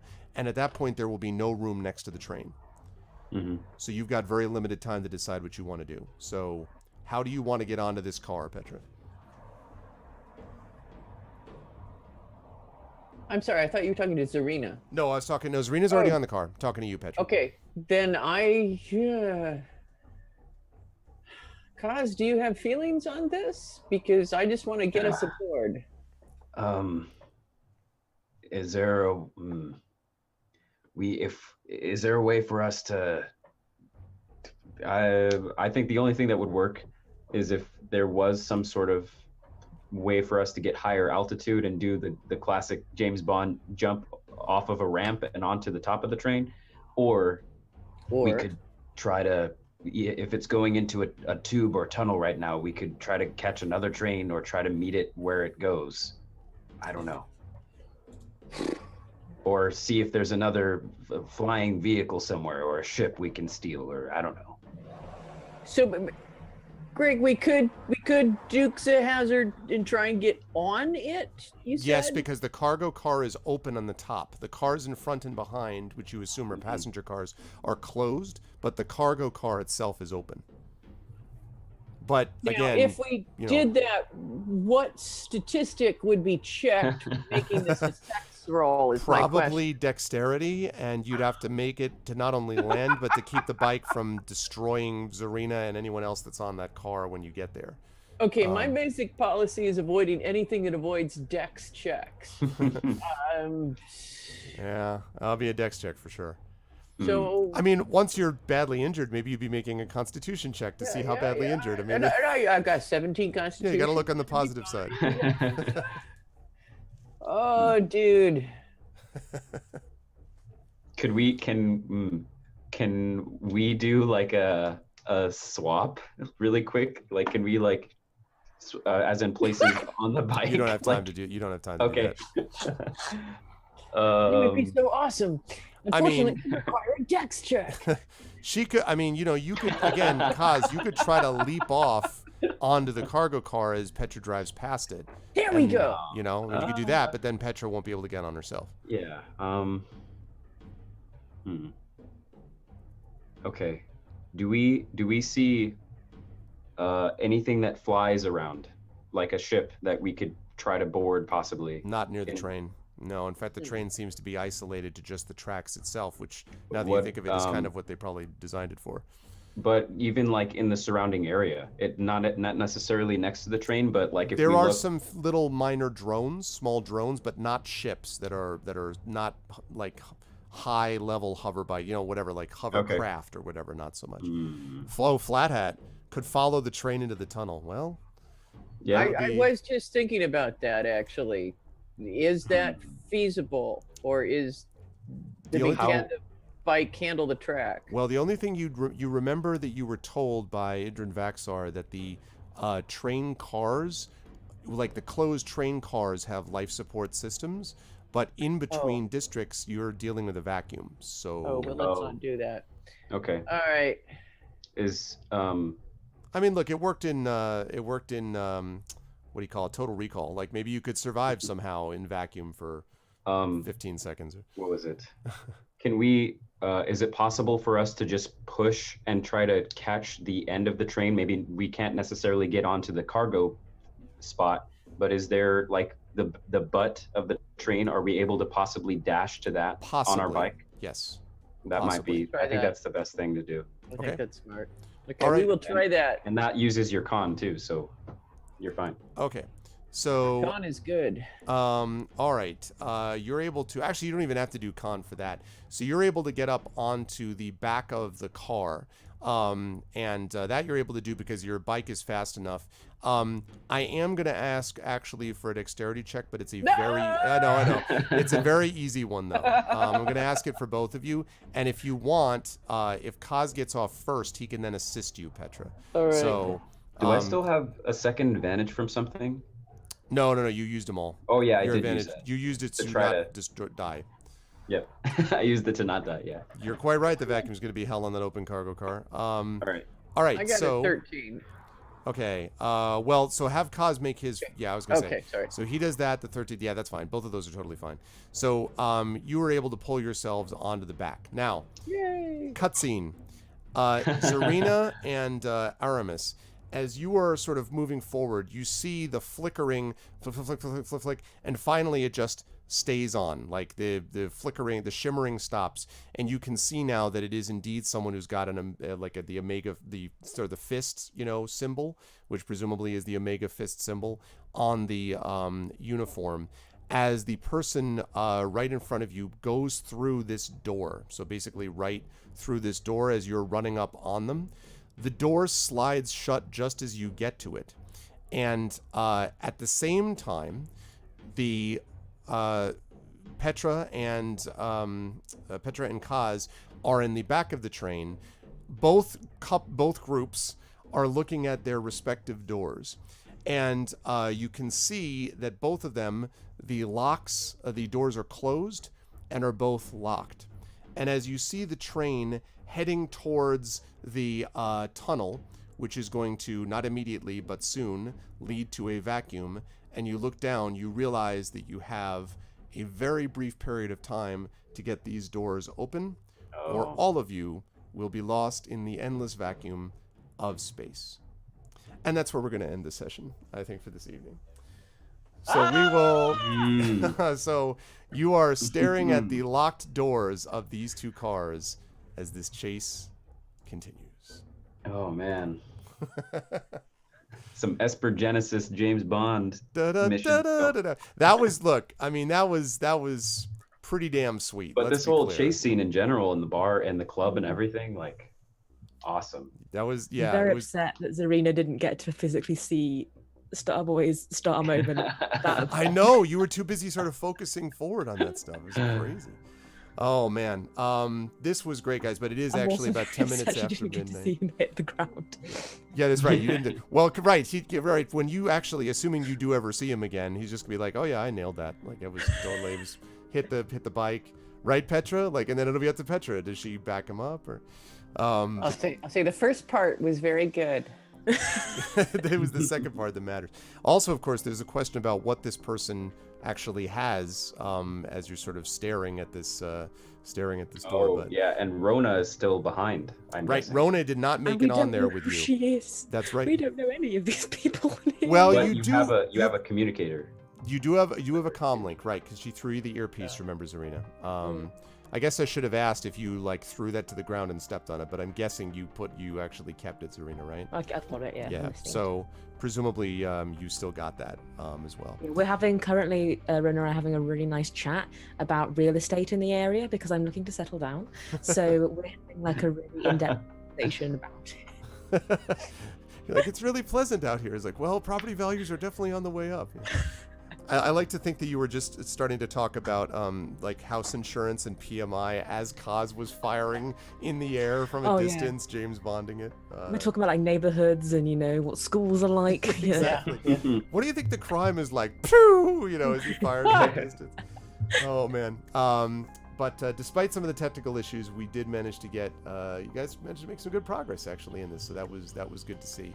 I will start as I usually do on the other column. I will start first of all with Zach. Zach, great stuff. You got a chance to do this, and I feel like Specchio deserves an assist on this because he inspired you twice. Thank you, Specchio. You the best. So, because he wanted to see it happen, so good work out of Specchio. But great stuff, Zach. It was fun to see that happen. You had a couple of sessions where there was no combat. Here, you definitely got some combat and some action in spades. So, how did you feel about the session, and where will the fine people see you next? All right. Well, I felt super awesome about the session. It's very interesting, very cinematic. This is just super spicy. That's my go-to descriptor word. But yeah, the James Bond type chase scene of the hover bikes, and then the guy being invisible, and then the explosions, and then we have to catch a train. Like, it's perfect. Oh, we have to catch a train. That's awesome. That's so James Bond. Anyway, so yeah, super awesome. I'm very excited for next time, and it always feels awesome that the developers are writing this ahead of us. Yep. Which is awesome. This is gonna be a fun consultation too. Because Rich is not here right now, so I can imagine Rich will be like, "He did what?" I'll be like, "Hey, listen, I'm just the messenger, man. Don't tell me." Yeah. Okay, but yeah, super fun. Internet will see me next on my Twitch channel, Marimba Monk, tomorrow at 12 p.m. Pacific. I'll be streaming some WoW leveling, World of Warcraft. And otherwise, I'm doing Esper Genesis here, of course, as well as the ARG vocalists when we're able to get sessions for that. And that's about it. I also stream my own D&D up here in Northern California with my friends called Roleplay by the Bay.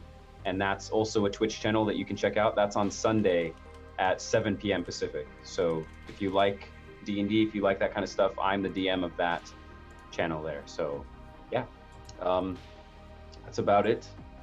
Was there something else was supposed to... No, I think that's it.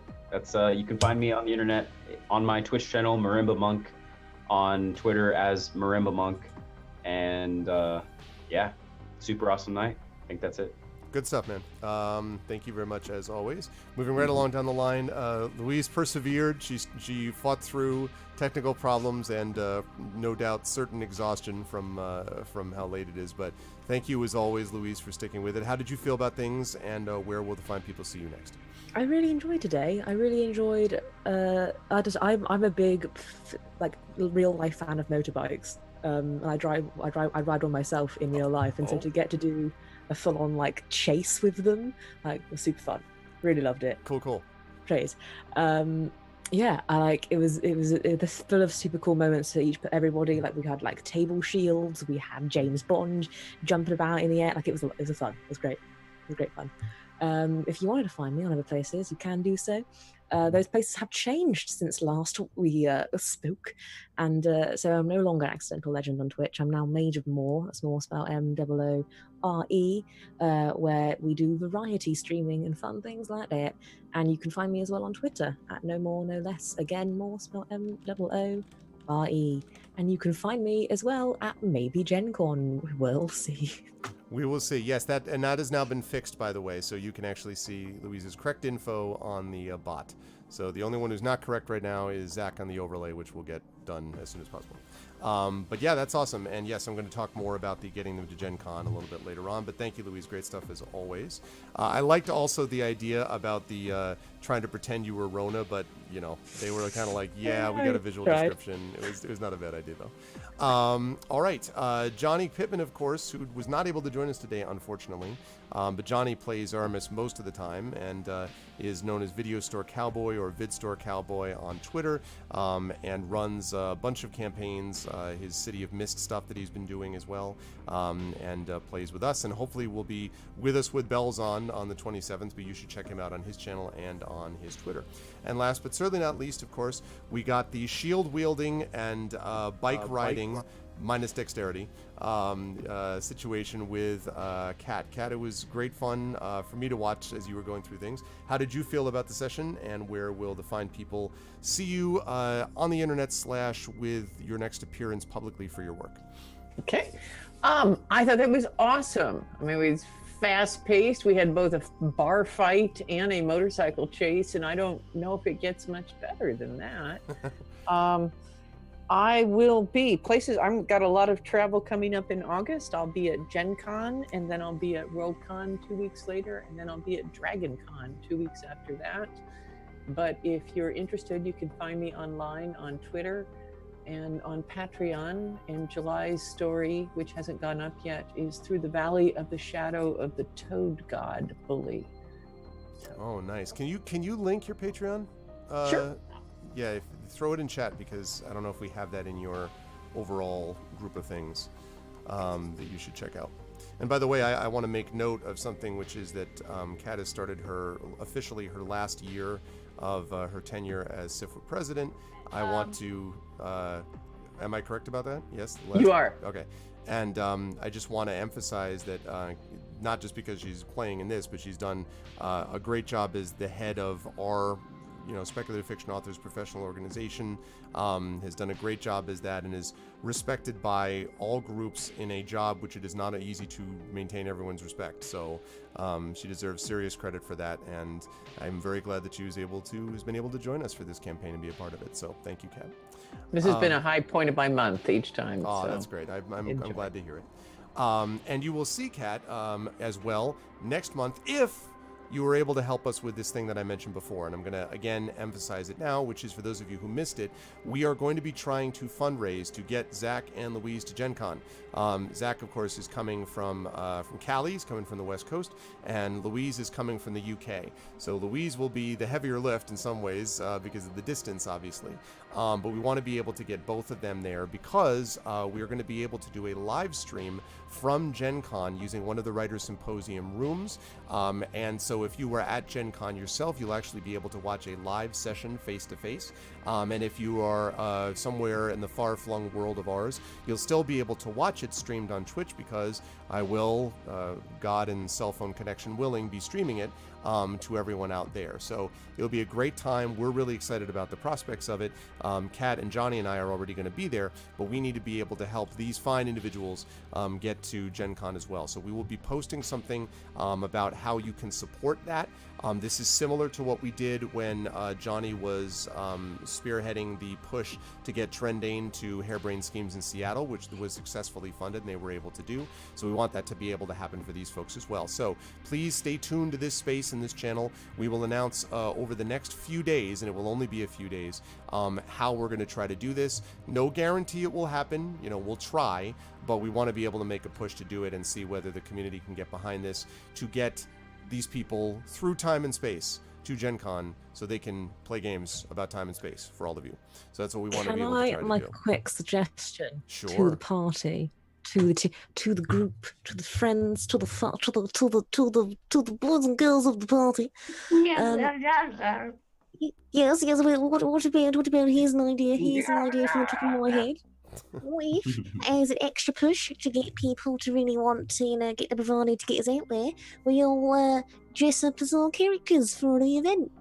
Oh, so they would dress up as their oh, so you're talking, wow. So you have laid down the gauntlet of cosplaying. Dude, I want to see Kaz in his suit. You realize that all Louise has to do is just like dye her hair red, and she's like, "I'm good." Like I'm all set. I've done it. You're a living incarnation of Serena anyway. Make myself 2 or 3 feet taller. I'm not saying it has to be And good the star. cosplay. But You I'll could try. get a cardboard box and be like, "This isn't my spacesuit." That's pretty cool. So you could actually see get what we them there. I could do. hadn't thought about that. Well, I don't know, Kat. Well, listen, I don't think I have to worry about what Kat thinks about wearing different outfits for different things. I think she's been very clear about her opinions about it. Would you do that, Kat? Would you consider? Yeah. I did mermaid makeup for the Nebulas. I could do ashen forged makeup for. Yeah, Johnny in like ash gray skin. Oh man, that would be epic. Except everyone would be like, "Is that the Gray Hulk?" No, shut up. It's Ashen Forged. All right. So that's for Genesis. And I'll talk like this for the entire event. Is that Serena's actual voice? Oh my god. Yeah, that's a good idea. That's a good idea, Louise. Yeah, listen, you know what? That's a good call. So if you can get us there, we will try to figure out a way to make it so that we get there and actually cosplay. I will cosplay as the mysterious game master. No, you have to Word. cosplay as one of the NPCs. Yeah, Cosplay you can as, be. You can as be. Leo or Yeah, Alfred yeah. 30. Dude, I would totally cosplay as Leo. Yeah, I that would would totally be cosplay funny. as Leo.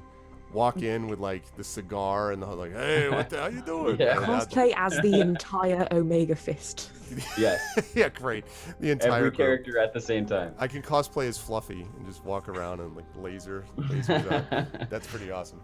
Yeah, I would listen, you know, why not? I would consider I would definitely consider dressing up as one of them. I'd have to think about what. Yeah, that's cool. That's a good idea. We should totally do that. So we will talk more about this. We will announce more about this in the next few days. But please consider it. I obviously understand that there's a lot of demands on people's finances, and certainly, for example, helping, in our case, immigrants at the border is 1,000,000 times more important than that. However, if you have money to do both, and if you have resources to be able to do both, and some people do, then we certainly would appreciate the support and the help to be able to get them there, because we think that a game like this is important, and bringing people together in this way has a positive effect on community. It's how we've been able to build up a community that was able to raise a bunch of money for cancer research and do things like that. That's because we play games like this. So we will talk more about ways to do that. But yes, that announcement is something I wanted to make clear, and maybe cosplay will be in the horizon. As far as this group in terms of exclusive on Twitch. Cosplay. Cosplay. I see what you did there. And I want to subscribe Now I to the have to newsletter. do it. Now it has to happen for sure. Oh my God, it works on so many levels. But you will see these folks in 3 weeks. You will see these folks in 3 weeks on the 27th when they will return for the unlock the train and get the hell in before we all suffocate and die sequence. And as they continue through the crisis of Tavaria. And so you should definitely follow their channels, check them out. Keep your eyes posted, keep your eyes peeled for information that we're going to post about the fundraising, as I said, and definitely make sure you follow all these wonderful people in their various endeavors. I will say goodbye now to all of them. Wonderful job today from this party. So happy you're all playing this game with me. It's wonderful. Thank you to Cat Rambo. Thank you to Louise Moore. Thank you to Zach Clay, and we will see you folks in a few weeks. Thanks, everyone. Chat, let's get some love, some love. All right, there we go. Good stuff, guys. That was great. That was a lot of fun, and so much fun. I'm going to exit the game. That was a lot of fun. I enjoyed that quite a bit, and I hope that you folks enjoyed it as much as I did. Hold on a second. You don't want to see that yet. You don't want this, and you want, let's see, not this, but you do want this. There we go. Now I know how to control my own stuff. So thank you all so much for watching and being a part of this. This was awesome. I had a great time, and I hope you folks did as well. And as I said, there's more to come. This system, for those of you who are new to it, is of course brought to you by Alligator Alley Entertainment. They are the ones who have produced this book, which is the core manual, and is going to be available at Gen Con. Also available at Gen Con is going to be, I believe, the threats database, although don't quote me on that. I think the threats database, which is basically the monster manual or the equivalent of it, which I will be picking up a copy of for sure. I'm looking forward to getting that. And you guys should definitely pick this up. As I say, this is super professional work. Like, everything about this is professional, and it's been really, really cool to actually play through this. I felt when I first encountered this system, it seemed conceptually like it was going to work really well, and it has worked as well as I thought it would in playing it. And that's despite the fact that the adventures, in a way, are being written right in front of us as the party kind of continues because of how this all works. So it's been great, really, to see how well the system works. So yes, much love to the Alligator Alley people. This is a great system, and I am enjoying it, and I look forward to playing more. However, tomorrow we are going to return to the world of fantasy, more specifically Gothic horror. Tomorrow is the premiere of Curse of Strahd, Infinity and Beyond with Curse of Strahd. Oh my God, have the players put together some serious character stuff. Like, the backstories, the info, they went all out this time, people. So it is good stuff. So if you are interested at all in Gothic stuff, if you like the sort of Strahd feel, and again, the deal with me is I don't like horror, but I do like spooky sometimes. I like kind of spooky feel. I don't like horror. This really kind of fits, although this is a little bit stronger than that. There are some horrible moments to it, but I like the sort of, I like the atmosphere. It's very Hound of the Baskervilles kind of Gothic, and I dig that, and I think you folks are going to like it too. And the premiere, session 1, is going to be tomorrow, so we're going to do that. We're actually going to give Rob a few minutes at the very beginning to do his post-mortem thoughts about Ryuvi, but then we're going to get into Curse of Strahd proper. And then next week we will be moving into Adventures of Middle-earth, which of course is my Tolkien campaign, and that will be happening as well. You have a couple sessions playing it. Nice, dude. Nice, Illness. Yeah, man, I'm really impressed with it. It's a good system. Yeah, exactly. Well, because this is not quite the same horror. Different kind of horror, I think. But that is going to do it for me for today, folks. And I'm actually going to see who it is that we are going to raid today. Who have we got for raid type of things? Raid type of stuff. Raid peoples.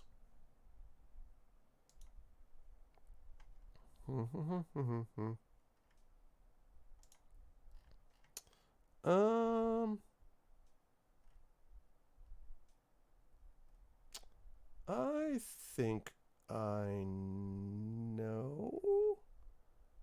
Yeah. All right. I think I know who it's going to be.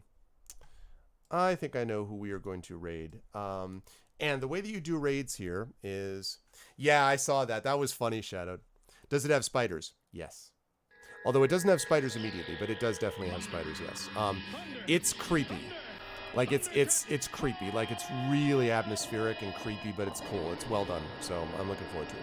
Good stuff, Rock God. Be careful with your daughter. I mean, maybe I don't want to make it too creepy, but it's definitely creepy. So there are spiders. I don't know if there's spiders in tomorrow's session specifically, but there are definitely spiders. Yes, for sure. Okay, so the way that we do raids here is real simple. If you are not a sub, you are going to wait for the video as soon as the outro video begins. Then you're going to go over and raid the place that I'm going to link in just a minute, and you're going to go to the place that I link, and you're going to do the Arvanauts Have Landed followed by Twitch raid, which is lowercase Twitch, uppercase raid. Again, you're going to do that if you are not a sub.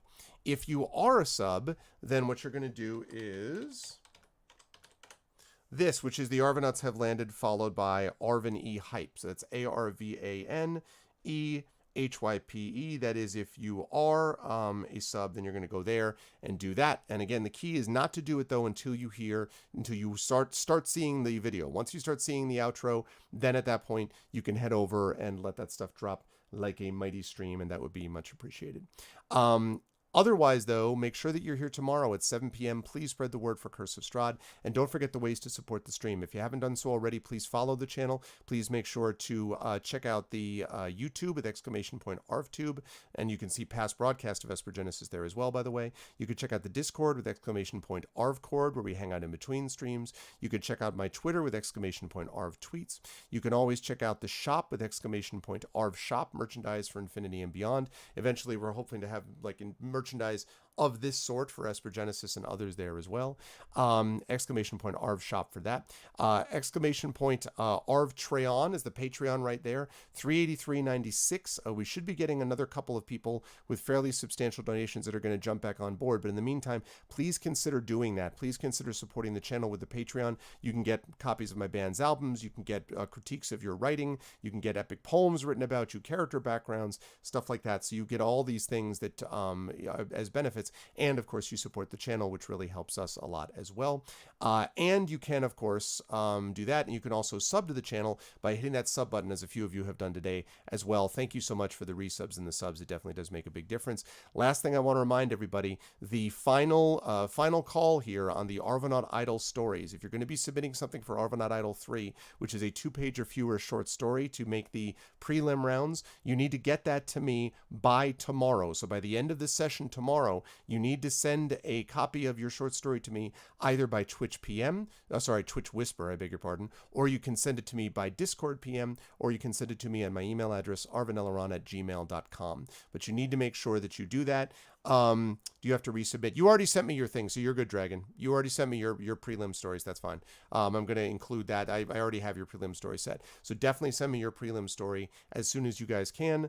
If you want to participate, and please do, because it's worth doing, and I think it's useful to do it. So, but that is going to do it for me. And as I said, we're going to be heading over to do a raid in just a minute.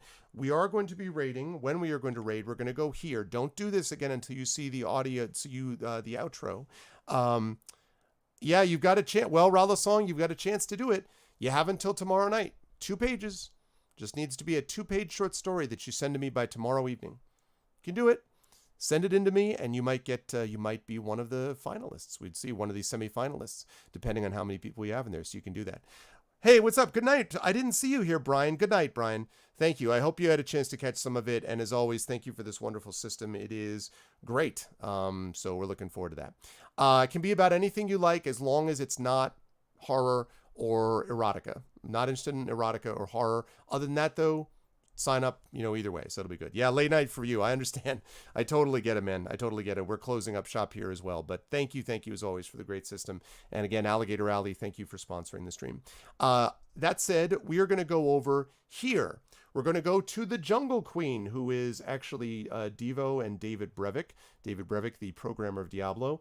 They are playing right now It Lurks Below, which is David's new game. So we're going to head over there and give them some love. Again, don't do it, though, until you hear my video.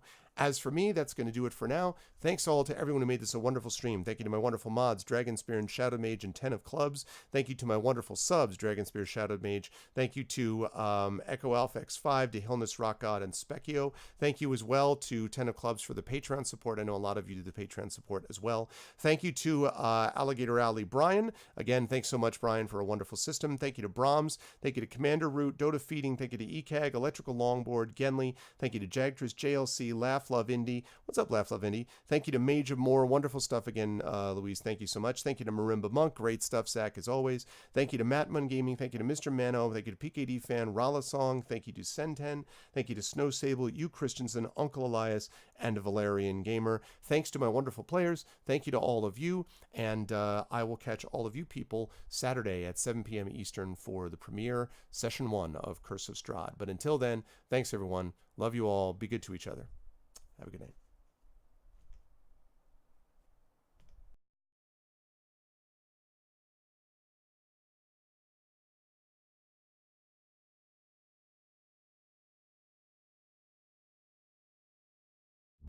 When I was a child, I talked like a child. I thought like a child. I reasoned like a child.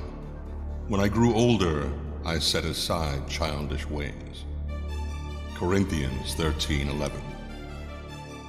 In the distant future, mankind has spread into the stars and found it is not alone. Within the cluster of planets known as the Silrain Heart, many races strive for survival or supremacy. But throughout this array of planets, societies, and cultures, each has one thing in common: the Crucibles. Scattered throughout the galaxy, each moon-sized structure contains a core of raw sorin, a form of mysterious energy used to power ships, cities, and sometimes the warping of the fabric of reality itself. Beings who can do this have been given a name: Espers. The power of God has been granted to God's children. It is a time of terror. It is a time of wonder. It is the time of Esper Genesis.